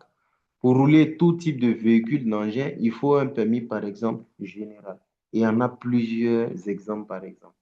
Donc, ici, c'est dans la reconstruction des faits qu'on est et non la recherche des causes. Donc, voici un peu, Monsieur Traoré. Ok, merci bien, M. Badou. Merci. Donc, voici un peu l'arbre des causes. Les cinq pourquoi, c'est comme on l'a dit, il faut épuiser simplement les cinq pourquoi. Et donc, lorsqu'on finit maintenant de faire l'arbre donc des causes, on en a vu, on va rechercher maintenant quoi? Les différentes causes à travers l'analyse donc de l'accident. On va rechercher les causes immédiates et les causes fondamentales. Donc, dans cette situation-là, on peut utiliser un autre outil. Et cet outil-là, c'est quoi? C'est le diagramme d'Ishikawa qui est présent ici pour rechercher donc les causes ici. Donc, lorsqu'on veut rechercher les causes, on ne va plus utiliser euh, l'arbre donc des faits. Moi, j'aime l'appeler l'arbre des faits, donc pour ne pas créer des conflits. Sinon, d'autres peuvent le dire l'arbre des causes.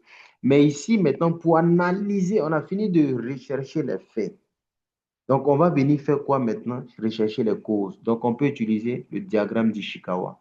Celui-là, il a plusieurs noms. Si vous entendez 5M, c'est lui. Si vous entendez diagramme d'Ishikawa, c'est lui. Si vous entendez la forme en arrêt de poisson, c'est lui. Donc, il a plusieurs mots. Ici, en effet, par exemple, oui, Monsieur Zongo, j'arrive. En effet, vous allez mettre le mal au dos. Mal au dos, c'est l'effet, la conséquence qu'on a eue. Maintenant, on va voir au niveau du matériel, quelles sont les causes qui ont contribué dans le matériel pour qu'il y ait mal au dos. Quelles sont les causes qui ont contribué dans la matière pour qu'il y ait mal au dos? On va les lister au niveau des arêtes et c'est comme ça que ça se passe. Oui, monsieur Zongo. Ok, merci bien, Monsieur Bado. Monsieur Bado, j'ai conçu une fiche d'analyse, une fiche Oui, d'analyse 5M oui, et j'ai mis dans le groupe, là, le groupe de la cohorte là. ok, Maintenant, je voulais que vous la consultez, pour voir si on peut la construire de la sorte. ok, d'accord. D'accord. Donc, permettez-moi de terminer et ensuite, on va revenir avec plusieurs autres modèles. C'est bon, on peut continuer. Est-ce que monsieur Zongo nous reçoit? Si. Donc, vous nous permettez de revenir à la fin. Voilà. Nous avons un souci apparemment. Donc, pour la recherche des causes, c'est cet outil-là qu'on va utiliser. En mettant ici, en effet, directement la conséquence, le dommage créé qui est mal au dos. Maintenant, pour qu'il y ait mal au dos, au niveau donc du matériel, quelles sont les différentes causes qui ont contribué? Et c'est ce qu'on va rechercher. On a vu dans la recherche des causes, c'est quoi une cause immédiate et une cause quoi, fondamentale. Donc, de cette situation, un exemple de cause immédiate, cause qui est immédiate, qu'on voit directement, qui a entraîné donc quoi, le fait donc qu'il se fasse mal au dos. Et quelles sont les causes qu'on peut considérer comme fondamentales? Oui, dans cette situation. Exemple de cause immédiate et exemple de cause fondamentale. Pour moi, exemple de cause immédiate, euh, c'est la chute. Donc, exemple de Et, cause immédiate. Oui.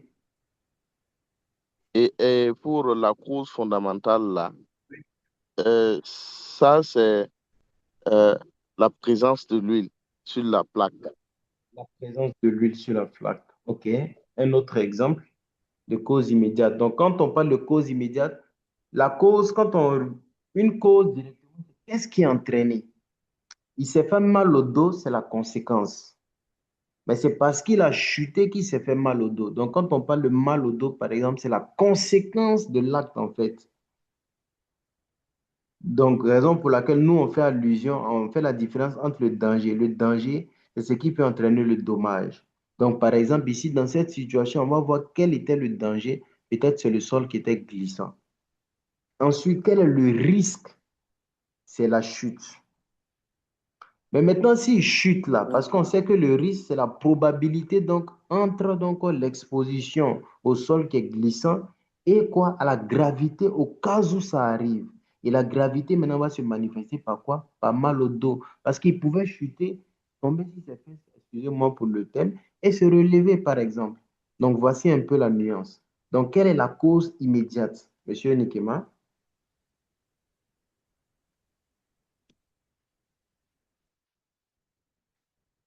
Donc, quelle cause immédiate on peut avoir dans cette situation qui a entraîné, oui, la survenue du risque? Oui, ça doit sortir, ça doit sortir, ça doit sortir. Euh, Pour moi, c'est la chute. Et maintenant, comme cause fondamentale, c'est le fait de marcher rapidement en discutant avec son collègue. Donc, marcher rapidement comme cause fondamentale et cause immédiate, c'est la chute. Donc, comme je l'ai expliqué précédemment, la chute, c'est directement le risque. Si on limite le risque, il n'aura pas mal au dos. Raison pour laquelle, dans les mesures de prévention, on dit d'éviter. S'il évite la chute, il ne va pas avoir mal au dos. Par contre, aussi, il peut chuter. Mais dans l'évaluation, on va voir que la gravité, elle est moindre. Il peut chuter, il peut ne pas avoir mal au dos. Donc ici, en vrai, le vrai problème ici, c'est la chute, mais pas la conséquence. Donc ici, la conséquence, ici, c'est l'effet qui est le mal au dos. Mais le risque ici, c'est la chute. S'il ne chute pas, il ne peut pas avoir l'effet. S'il ne chute pas, il ne peut pas avoir mal au dos. Donc, quelle est la conséquence pour éviter qu'il ait la chute? Plutôt, quelles sont les causes qui sont liées à sa chute en vrai? C'est ce qu'on veut rechercher indirectement. Quelles sont les causes immédiates qui sont visibles sur le terrain qui ont entraîné sa chute? C'est ce qu'on veut rechercher. Parce que si on a supprimé, il n'aura pas plus mal au dos.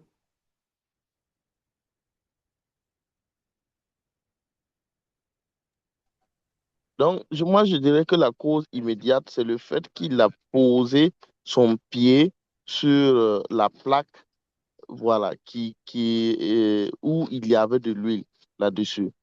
Donc ici, est-ce que le fait qu'il y avait, par exemple, il a mis son pied, par exemple, sur la flaque, peut représenter une cause?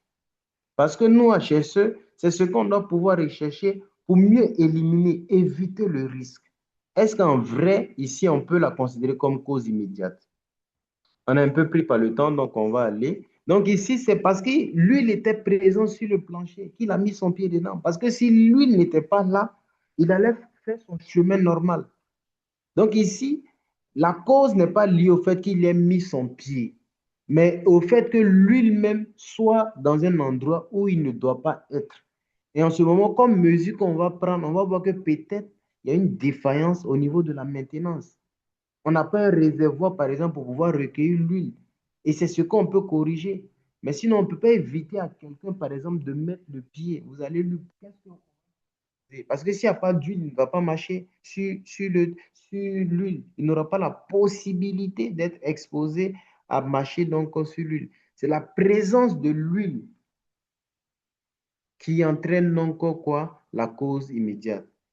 Et aussi, comme cause immédiate, le travailleur n'a pas regardé où il mettait les pieds, tout simplement. Ça, c'est une cause qui est immédiate. Parce que s'il avait vu où il mettait son pied, il allait directement éviter la chute. Maintenant, comme cause fondamentale, qui est indirectement liée directement aux causes immédiates, l'huile, par exemple, n'a pas été enlevée auprès de l'équipement. Voilà. Si tout était fait, on avait nettoyé, ça c'est un facteur comportemental, par exemple. Mais ce n'est pas une cause directe. La cause directe qui a entraîné la chute, c'est parce qu'il y avait l'huile. C'est parce que le travail n'était pas attentif. Il y a une fuite, par exemple, d'un véhicule qui est mal garé. Depuis là, le véhicule chointe. Ça, c'est des choses qu'on peut ne pas observer. Le véhicule peut-être a bougé, il est parti. Mais c'est dans la recherche des causes indirectes, lointaines, là, que vous allez avoir attention. Non, il y avait un véhicule que le mécanicien a réparé. Mais sauf qu'ils ont oublié, par exemple, de ne pas nettoyer. Donc, il y a beaucoup de causes fondamentales qui sont indirectement liées, mais qui ont beaucoup d'effets. Donc, voici un peu la nuance entre cause immédiate et cause fondamentale. Est-ce qu'il y a des questions?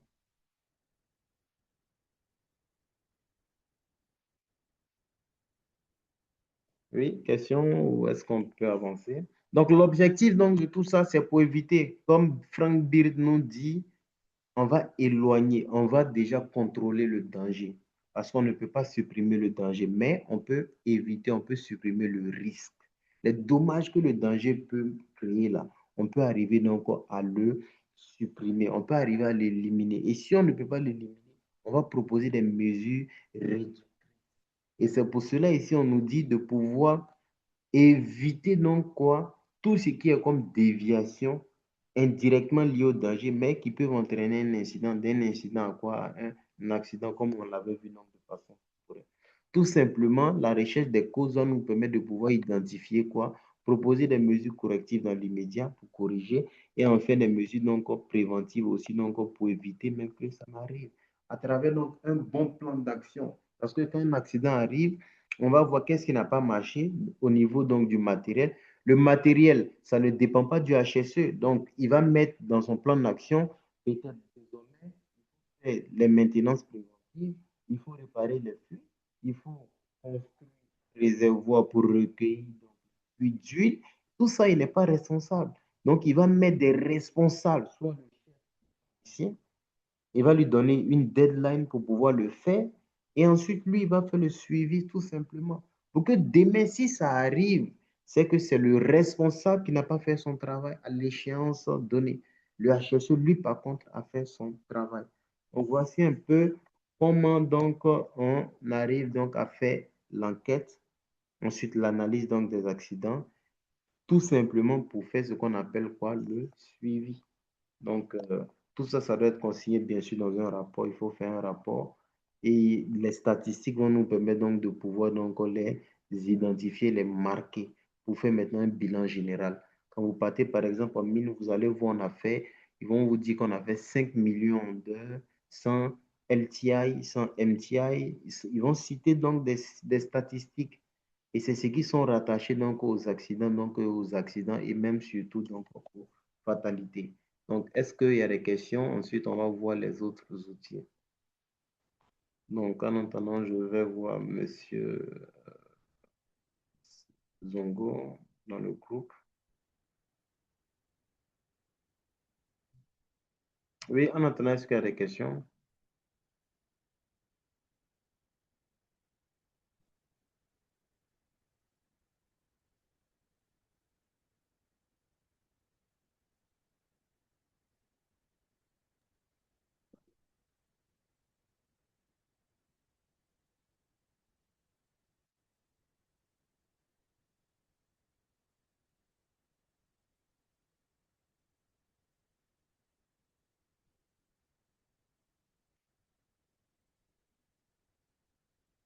Donc, je vous présente quelques exercices qu'on n'aura pas forcément le temps de le faire, mais d'autres pourront réfléchir là-dessus. Donc, ça sera aussi d'autres situations de... Donc, je vous présente ça avant de terminer avec les outils et les exemples pratiques qu'on a pu faire. Donc, voici par exemple une autre situation. Voilà. Donc, est-ce que tout le monde voit? Voilà. Enquête et analyse d'un accident de travail selon les 5 M. Donc, les 5 pourquoi pour rechercher donc les faits. Et ensuite, maintenant, les 5 M pour rechercher les causes. Dans une usine spécialisée dans la fabrication de pièces métalliques, un accident de travail s'est produit sur une presse mécanique en fin de poste.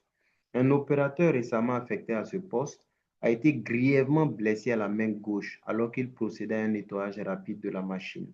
La presse s'est activée alors qu'il avait la main engagée sur l'outil. L'opérateur portait ses équipements de protection, mais il n'avait pas reçu de formation spécifique pour cette machine. Aucun affichage clair n'indiquait la procédure à suivre pour la consignation avant intervention et le bouton d'arrêt d'urgence de la machine connu pour être peu fiable n'a permis d'éviter l'accident. Le poste de travail situé dans une zone faiblement éclairée, particulièrement bruyante, ne facilitait ni la concentration ni la communication de collègues. Donc, la blessure a nécessité des soins médicaux importants et a conduit à un arrêt de travail de 10 jours. Donc, qu'est-ce qu'on va vous demander? C'est d'analyser cet accident à l'aide de la méthode des 5 M. Donc, les 5 M déjà vont vous permettre déjà d'analyser les causes à travers la main-d'œuvre, méthode, milieu, matériel, matière. Mais avant ça, vous allez faire l'arbre donc des faits. Vous allez rechercher dans cette situation quels sont les faits pour reconstituer l'arbre des faits. Ensuite, de l'arbre des faits, vous allez utiliser le diagramme d'Ishikawa à travers les 5 M pour pouvoir identifier donc quoi les causes. Et des causes, maintenant, vous allez voir qui ont contribué au niveau de chaque M. Vous allez proposer des actions et si vous voulez intégrer les conséquences. Et ça sera un tableau en même temps avec la main d'œuvre. Par M, quelles sont les causes? De chaque cause, quelles peuvent être les conséquences? Et ensuite, quelles sont les actions que vous allez proposer pour éviter que ça n'arrive? Qui est responsable de mettre en place cette action et dans quel délai? Voilà, donc ça aussi, c'est un exercice qui vous sera donné. Donc, avant cela, je vais vous montrer encore d'autres fichiers. Vous allez voir la méthode des 5 pourquoi et comment d'autres l'utilisent. Voilà, donc voici par exemple un exemple. Si on avait le cas avec ceux qui sont présentiels, on arrive quand même à réussir à tout faire. Voilà, vous allez voir cette situation. Dans l'exemple qui suit, en début de journée, l'intervenante à domicile salarié d'une structure d'aide aux personnes âgées se rend au domicile d'un usager en voiture et glisse sur la route détrempée par l'orage qui a sévi toute la nuit. Après un virage, la voiture termine sa course plutôt dans un champ voisin sans dommage pour l'intervenante. La voiture nécessitera quelques réparations. Que s'est-il passé? Situation initiale, la voiture termine sa course dans un champ voisin. Donc, de cette situation, par exemple, quel est le fait ultime? Nous, on veut faire l'enquête et l'analyse. On va commencer par l'enquête, la recueillette des faits, les faits qui ont succédé. Mais pour les faits, on recherche d'abord le fait ultime. Donc, dans cette situation, d'après vous, quel est le fait ultime? Oui, quel est le fait ultime dans cette situation? L'effet ultime ici, c'est les dégâts que la voiture a engendrés. Oui, mais dans cette situation, quel est le fait ultime?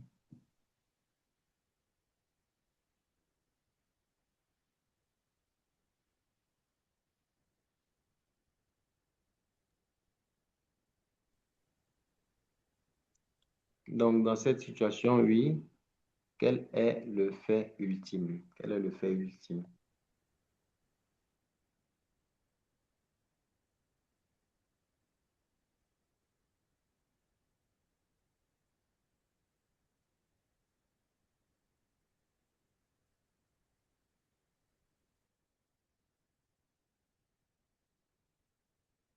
Monsieur Bado, pour moi, le fait ultime ici, c'est euh, la réparation du véhicule, vu qu'elle est gâtée.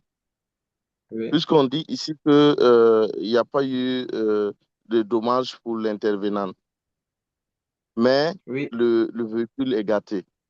Le demande des réparations. Donc, pour moi, le fait utile, c'est ça. le fait ultime, c'est la réparation. Ici, je rappelle qu'on veut faire l'enquête. Vous êtes responsable à HSE. Vous avez donné un véhicule, on a vu la circulation de l'entreprise et tout ce qui ça incombe.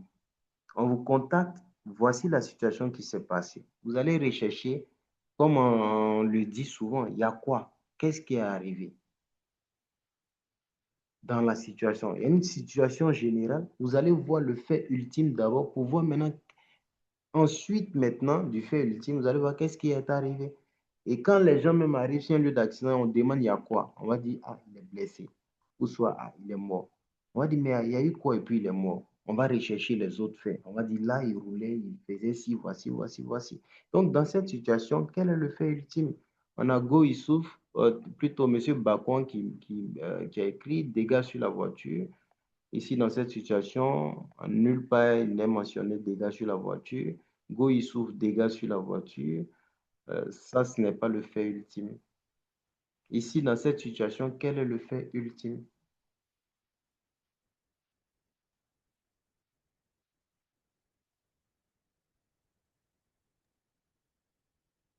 Oui, dans cette situation, quel est le fait ultime? Bon, selon moi, je pense que la voiture termine sa course dans un champ là. C'est pas un il me dit que c'est du fait ici. Donc, la voiture termine sa course dans un champ voisin. C'est ça le fait ultime. Ici, c'est un incident. On dit la voiture a terminé sa course dans le champ voisin sans dommage pour l'intervenant. Donc, Dieu merci, c'est un ouf de soulagement pour le HSE. C'est un incident. Il dira que j'ai eu un incident. Je n'ai pas eu un accident, j'ai eu un incident.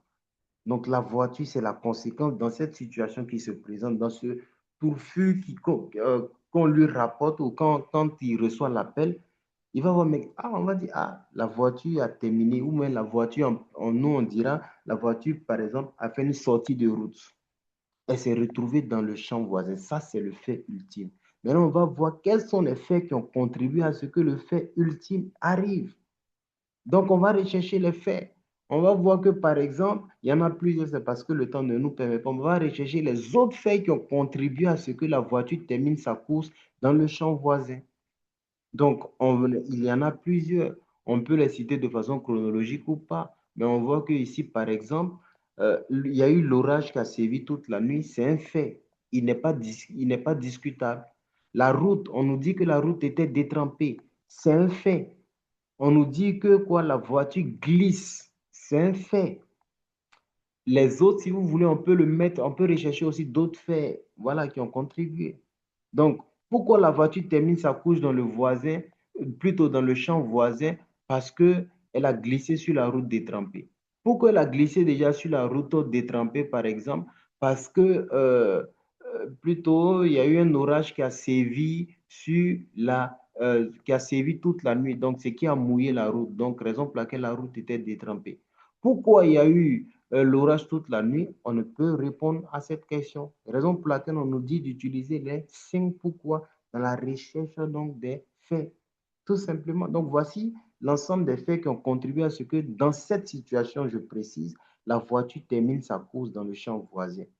Maintenant, on va analyser chaque fait, rechercher les causes liées maintenant à chaque fait. On va utiliser maintenant le diagramme d'Ishikawa pour venir voir maintenant quels sont les faits qui ont contribué. Ici, quand on regarde, la voiture termine sa course dans le champ voisin. Ça, c'est le fait, c'est l'effet qui est là. Au niveau du matériel, d'après vous, quels peuvent être des facteurs qui ont contribué dans le matériel qui est la voiture à ce que la voiture termine sa course dans le champ voisin? Oui, quelles peuvent être les causes au niveau du matériel? Là, c'est des choses qui peuvent sortir même de notre jugement. Là, on peut rechercher des causes. On va regarder des causes visuelles, par exemple, sur le véhicule. On va rechercher d'autres causes qui nous viennent à l'esprit. Sur le matériel, quelles peuvent être des défaillances qui peuvent entraîner une sortie de route? Les pneus, par exemple, peuvent être lisses. Si les pneus sont lisses en entreprise, on ne veille pas à l'entretien permanent des véhicules, ça peut entraîner une sortie de route. La vitesse excessive, ça peut être un problème donc du matériel. Le frein, par exemple, n'a pas pris. Ça peut être des défaillances liées au matériel. Donc, vous allez rechercher toutes les causes liées au matériel. Le facteur humain lui-même qui est la main d'œuvre, vous allez rechercher les causes. Si lui-même il a fait l'excès de vitesse, ça c'est un facteur humain, c'est un facteur comportemental. Vous avez donné des consignes pour dire que s'il pleut, il ne faut pas rouler sous la pluie. Il est sorti. Ça, c'est un facteur comportemental. Vous allez regarder le milieu. Le milieu, c'est l'état de la route elle-même. Parce que la route elle-même a contribué. Vous allez rechercher les causes. Vous allez rechercher vous-même vos méthodes. Est-ce qu'il y a des défaillances? Et de ces causes-là, maintenant, vous allez proposer des actions pour éviter que ça n'arrive plus tard, tout simplement. Donc, voici comment on utilise ces outils. Ici, en un premier temps, on a utilisé les 5 pourquoi. La voiture termine sa course plutôt dans un champ voisin. Pourquoi la voiture termine sa course dans un champ voisin à travers les 5 pourquoi? Parce qu'elle a glissé sur la route. Pourquoi elle a glissé sur la route? Ici, la route était mouillée. Pourquoi la route était mouillée? Parce qu'il y a eu l'orage toute la nuit. Pourquoi il y a eu l'orage toute la nuit? Ça, on ne sait pas. Raison pour laquelle on nous dit toujours Utiliser les 5 pourquoi pour épuiser l'ensemble des faits. Donc ensuite, maintenant, on va venir représenter maintenant l'arbre. Ici, vous allez voir qu'ils ont fait l'arbre des faits, mais ils ont ajouté, ils ont mélangé avec même des causes pour avoir une vue plus large. Ici, ils n'ont pas décidé, par exemple, d'utiliser le diagramme d'Ishikawa pour intégrer les causes. Ils ont utilisé simplement ça. Vous voyez que, par exemple, la voiture est dans le champ voisin. Ça, c'est le fait ultime.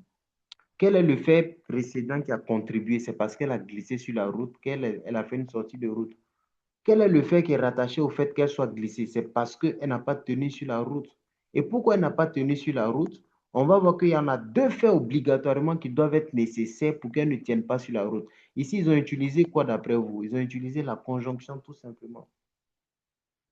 Ils ont utilisé la conjonction tout simplement. Donc, il faut que ces 2 faits soient obligatoirement nécessaires, ou du moins, si on va l'utiliser, le sens de la flèche, ils ont utilisé la disjonction. X à lui seul est nécessaire pour que ces 2 éléments-là en arrivent. Mais comme dans le fait, si nous, on va regarder, on veut rechercher donc les faits directs. Sinon, si on veut l'inverser, ça sera la conjonction. Si on veut la lier, comme on la voit, ça sera donc la disjonction. X, elle n'a pas tenu sur la route. Obligatoirement, il faut 2 faits. La vitesse excessive dans un virage et puis les pneus usés. Parce que si on a de bons pneus, même si on a une vitesse excessive dans un virage, des bons pneus, les crampons des bons pneus peuvent nous aider. Donc, si on a des pneus, par exemple, qui sont usés, même si on est en vitesse, plutôt si on a de bons pneus, même si on est en vitesse, on peut ne pas tomber, les crampons peuvent nous aider. Si on a des bons pneus aussi et qu'on n'est pas en vitesse aussi, on est toujours sur la route. Et ensuite, on va voir la vitesse excessive. Pourquoi il y a eu la vitesse? C'est parce que on ne prévoit pas les temps de déplacement. Le pneu est usé, pourquoi? Parce qu'on n'a pas les moyens d'échanger. Pourquoi on n'a pas les moyens d'échanger? Parce que la comptabilité dit qu'on dépense trop. Pourquoi la comptabilité dit donc on va essayer donc de proposer une aide. Donc ici, voici comment ils utilisent par exemple le 5 pourquoi. Si c'est le diagramme d'Ishikawa, on peut aussi l'utiliser. Je vais vous montrer un modèle. Donc comme je l'ai dit précédemment, ça peut être un outil donc de qualité comme un outil donc de résolution de problèmes. Je vais vous montrer le fichier partagé par Monsieur Zongo. Voilà. Donc, fiche d'analyse des 5M, méthode d'analyse des 5M Ishikawa. Voilà, donc ici, c'est pour cela que je dis souvent de faire attention avec les fichiers qu'on peut avoir de partout. Parce que vous allez soumettre, par exemple, ça en réunion, on va vous demander ref 2.QHSE for 0,05M, qu'est-ce que ça représente? Lorsque vous allez vouloir l'implémenter, il y a des collègues vicieux qui peuvent vous poser cette question. Et si vous n'y arrivez pas à répondre, on va savoir que ce n'est pas votre travail. Donc, quand vous voulez proposer quelque chose, rassurez-vous que vous maîtrisez tous les éléments. Ce que vous ne maîtrisez pas, il faut l'enlever. Le plus important, c'est comment on utilise l'outil. Donc, pour un document ici, pour toute entreprise qui est certifiée, soit 9001, 45001, les versions à travers les exigences nous demandent donc de maîtriser nos informations documentées. Et les informations documentées doivent être codifiées. Donc, quand vous voyez sur un document les REF, QHSE, etc., etc., c'est pour montrer que l'entreprise soit dans une démarche de certification où elle est certifiée. Et ça, donc, c'est le code donc, de ce document-là. Et la version et la date de publication ou encore la date de mise à jour, si vous voulez. Donc ici, l'entreprise avec les différents éléments, la description du problème, l'analyse donc du diagramme. Les facteurs humains, vous allez regarder au niveau de la main-d'œuvre. Quelles sont les causes identifiées? Vous pouvez avoir plusieurs causes qui sont liées, par exemple, aux facteurs humains. Au niveau des méthodes que vous proposez au travail, vous pouvez avoir plusieurs causes aussi. Au niveau du matériel, vous pouvez avoir plusieurs causes. Au niveau de la matière, vous pouvez avoir plusieurs causes. Au niveau de l'environnement, vous pouvez avoir plusieurs causes. Et ensuite, vous allez proposer des actions. Mais sur le diagramme en arrêt de poisson, c'est l'architecture globale qui est représentée là-bas. Donc ici, vous pouvez utiliser cette très belle fiche qui est très, très bien illustrée pour rechercher les causes et aller le matérialiser maintenant sur le diagramme en arrêt de poisson. Donc, je vais vous montrer aussi un autre fichier qu'on a utilisé, par exemple, nous, pour l'utiliser en qualité, par exemple. Donc, on l'a implémenté avec un restaurant de la place qui nous a appelé. Ils avaient eu un certain marché. Donc, ils avaient eu un marché et ils voulaient donc mettre en place une étude qui leur permettait d'atteindre leur objectif. Donc, rapidement, comme on a utilisé l'outil, donc le diagramme d'Ishikawa. Donc, c'est comme je l'ai dit, c'est un outil de résolution de problèmes, mais on peut l'utiliser aussi en qualité pour atteindre les objectifs. Donc, pour eux, on les a concoctés déjà pour intégrer, c'est-à-dire une plateforme qui va livrer donc les banquiers. On voyait que les banquiers n'ont pas forcément le temps d'aller manger tout. Donc, ils ont créé une plateforme. Toutes les banques du Burkina Faso ont créé une plateforme, une application, et les restaurants sont invités donc à être sur la plateforme, proposer un ensemble de plats, et chaque client de chaque banque commande et c'est à vous de les livrer. Donc, quand ils ont eu le marché, ils nous ont contacté de mettre cette étude parce qu'au début, c'était compliqué. Donc, c'est l'outil qu'on a utilisé. Donc là, peut-être ce sont quelques documents que je vais vous montrer. Ici, en qualité, la qualité répond à quoi? La satisfaction de la clientèle. Mais avant de répondre à la satisfaction de la clientèle, il faut que vous sachiez qui sont vos clients. Donc, on va se poser la question, qui sont nos clients? Parce que c'est en connaissant vos clients que vous saurez leurs besoins et leurs attentes pour mieux les satisfaire. Si vous créez votre business, vous ne connaissez pas vos clients, vous allez disperser vos actions. Parce que vous voulez satisfaire, excusez-moi pour le terme, hein, vous voulez satisfaire à la fois les étudiants. Les étudiants n'ont pas la même bourse comme le fonctionnaire, qui n'a pas la même bourse, par exemple, comme le cadre, etc. Donc, si vous voulez satisfaire tout le monde, arrivé à un moment où vous serez perdu. Et le ratio client-satisfaction sera différent. Donc, il faut aller toujours sur la base de qui sont nos clients. Ici, ce sont les banquiers, nos clients. On a fait une enquête de satisfaction pour prendre leurs attentes. Quelles sont les attentes? Quels sont les besoins pour qu'on arrive à les satisfaire? Et de leurs attentes, l'enquête a ressorti des points. C'est la qualité. Ils veulent des plats de qualité. Ils veulent manger, à être bien rassasiés, la quantité. Ils veulent être livrés entre 11h et midi pour les permettre de poursuivre leur travail. Et ils veulent une diversité des plats que le restaurant va proposer. Le restaurant a fait un objectif nombre de 400 tickets le mois pour un début. Donc, le ticket était à 2000, je pense. Donc, 400 tickets, voilà, ça fait quand même 800 le mois ou juste. Donc, ça, c'est l'objectif global qu'on souhaite atteindre. C'est lui qu'on va mettre en tête de file donc, du diagramme d'Ishikawa. Et il faut décomposer cet objectif global en objectif spécifique, mesurable, atteignable et smart. Donc, cet objectif spécifique global, là, si on veut 400 tickets le mois, il faut obligatoirement faire 100 tickets par semaine. Si on fait 100 tickets par semaine, c'est facilement mesurable. On peut atteindre facilement 400 tickets le mois. Et pour faire 100 tickets la semaine aussi, ou 400 tickets le mois, il faut fidéliser au moins 50 clients. On peut avoir au moins peut-être 1 million de clients parce que vous prenez Coris, simplement, on a beaucoup de clients. Vous prenez BOA, vous prenez beaucoup, on en a beaucoup. Donc, nous, notre objectif, c'est de fidéliser 50 clients pour qu'ils commandent au minimum 2 fois par semaine. Si 50 clients commandent facilement 2 fois par semaine, l'objectif est atteint. Donc, il faut qu'on mette en place des actions. C'est en ce sens-là qu'on va utiliser quoi? Le diagramme d'Ishikawa. Et l'effet, c'est 400 tickets. C'est les 100 tickets de semaine si vous voulez qu'on veut. Maintenant, quelles sont les actions qu'on va rassembler dans le milieu, dans la matière, dans la main-d'œuvre, dans la méthode? Donc, voici donc on va les rechercher. Je vais aller rapidement. On va proposer beaucoup d'idées. En ce moment, on fait un brainstorming avec le personnel. Mais ce n'est pas tous les jours. Ils ne vont pas laisser le travail pour mettre en place ce brainstorming-là. Non.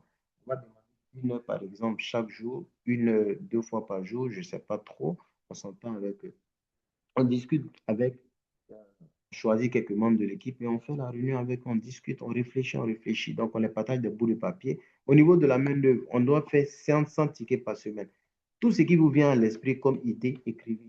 Et ensuite, on recueille, donc on va recueillir les meilleures idées. On a plusieurs outils aussi qu'on utilise pour enregistrer les meilleures idées. Donc ici, je vais vous passer les détails. Milieu, matière, méthode, voilà. Donc, par exemple, au niveau de la matière, vous ne voulez pas satisfaire les clients si vous n'aviez pas, par exemple, la matière première. Comment vous allez l'approvisionnement de la matière première?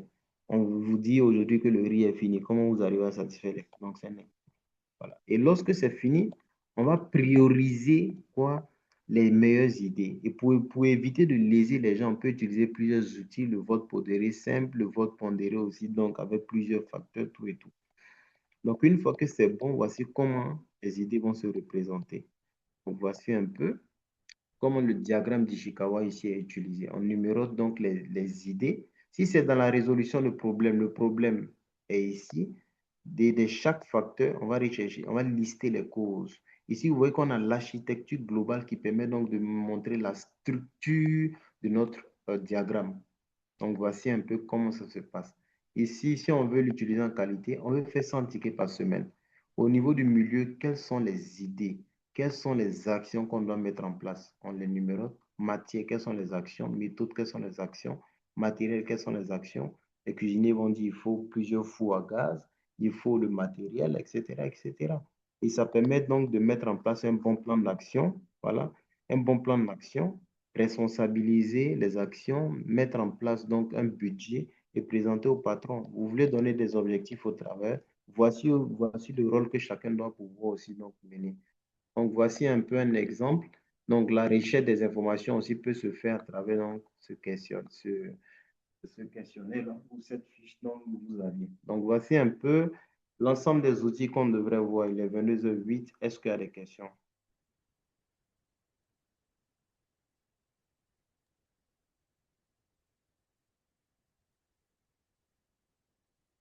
Oui, est-ce qu'il y a des questions sur l'enquête et l'analyse donc, des accidents?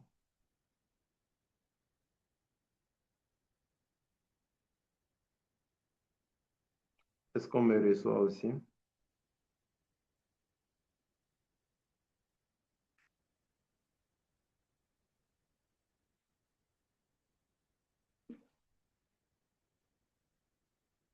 Oui, est-ce qu'on me reçoit? Est-ce qu'on m'a reçu? Est-ce qu'il y a des questions?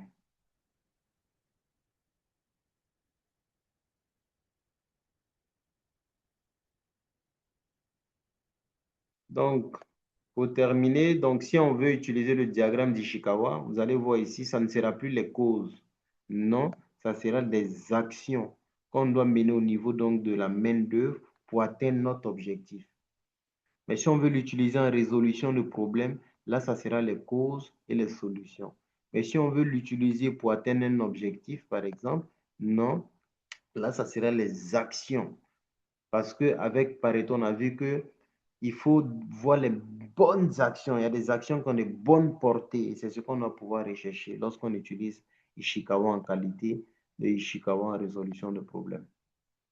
Voilà. Donc, est-ce qu'il y a des questions? Donc, comme information, donc, je rappelle que la sortie aura lieu ce dimanche. Donc, la sortie qui marque la fin de la session avec cette cohorte-là, cette très belle cohorte qu'on a eue depuis janvier, hein, je pense. Non, depuis mars. Voilà, depuis mars. Donc, le 7 va marquer la sortie et ça va commencer donc à 8 heures au cabinet. Tout le monde sera là, des anciens, des partenaires seront là. On va discuter, on va faire un peu un résumé de tout ce qui s'est passé, répondre aussi à vos inquiétudes, etc., etc. Vous montrer aussi la suite après la formation et après, on ira faire un pot de rafraîchissement donc au musée comme lors donc de la première phase. Mais avant cela, on va faire donc le secourisme le samedi. Donc le secourisme, il est obligatoire pour tous ceux qui veulent avoir une attestation. Sinon, il n'est pas obligatoire. Donc, mais ceux qui veulent avoir une attestation en secourisme doivent obligatoirement suivre la formation. Parce qu'on ne peut pas donner une attestation à quelqu'un pour qu'il arrive à jouir donc de cette formation-là il n'a aucune base. Voilà, donc il faut suivre la formation et c'est à 8 heures au cabinet. Donc la localisation sera partagée aussi donc, dans le groupe. Donc on vous invite vraiment à être présent. À être présent, ça permet aussi donc de refaire les présentations et mettre une image donc sur les différents noms. Voilà. Donc, voici un peu quelques informations. Est-ce qu'il y a des questions toujours?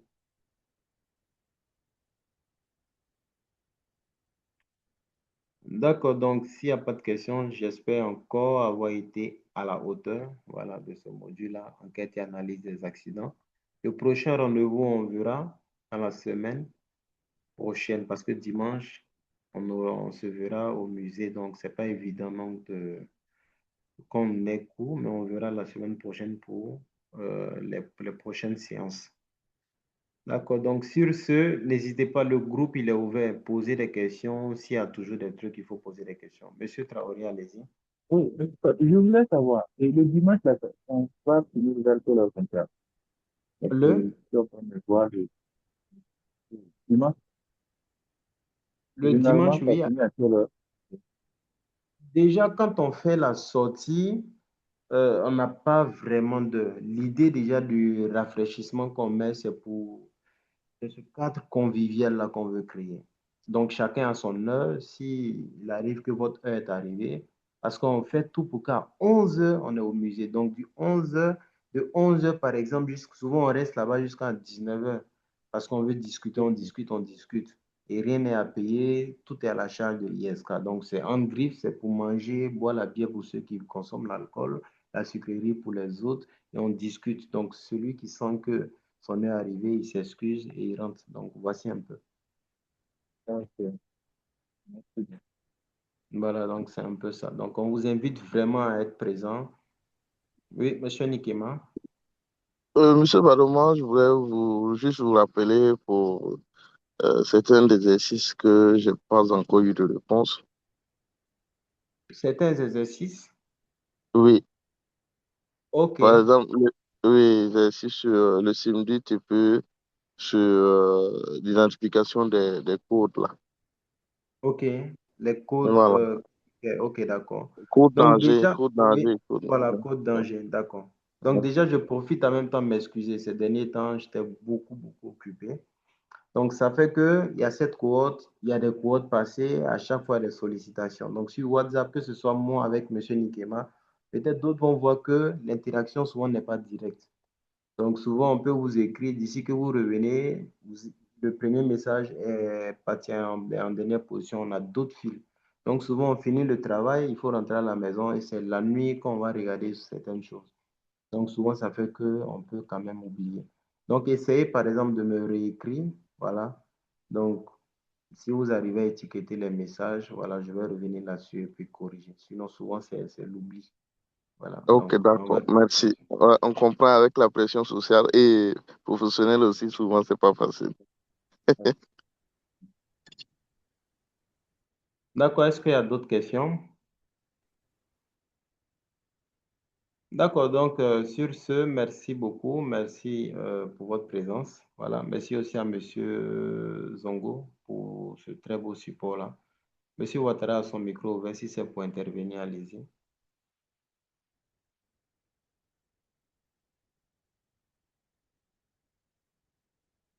Est-ce que Monsieur Ouattara nous reçoit? D'accord. Donc, sur ce, bonne soirée à vous. Voilà. On a du mal à recevoir Monsieur Ouattara. Si vous pouvez écrire Merci rapidement, bien, allez-y. monsieur Baro. Bonne soirée à tout le monde. Voilà, merci.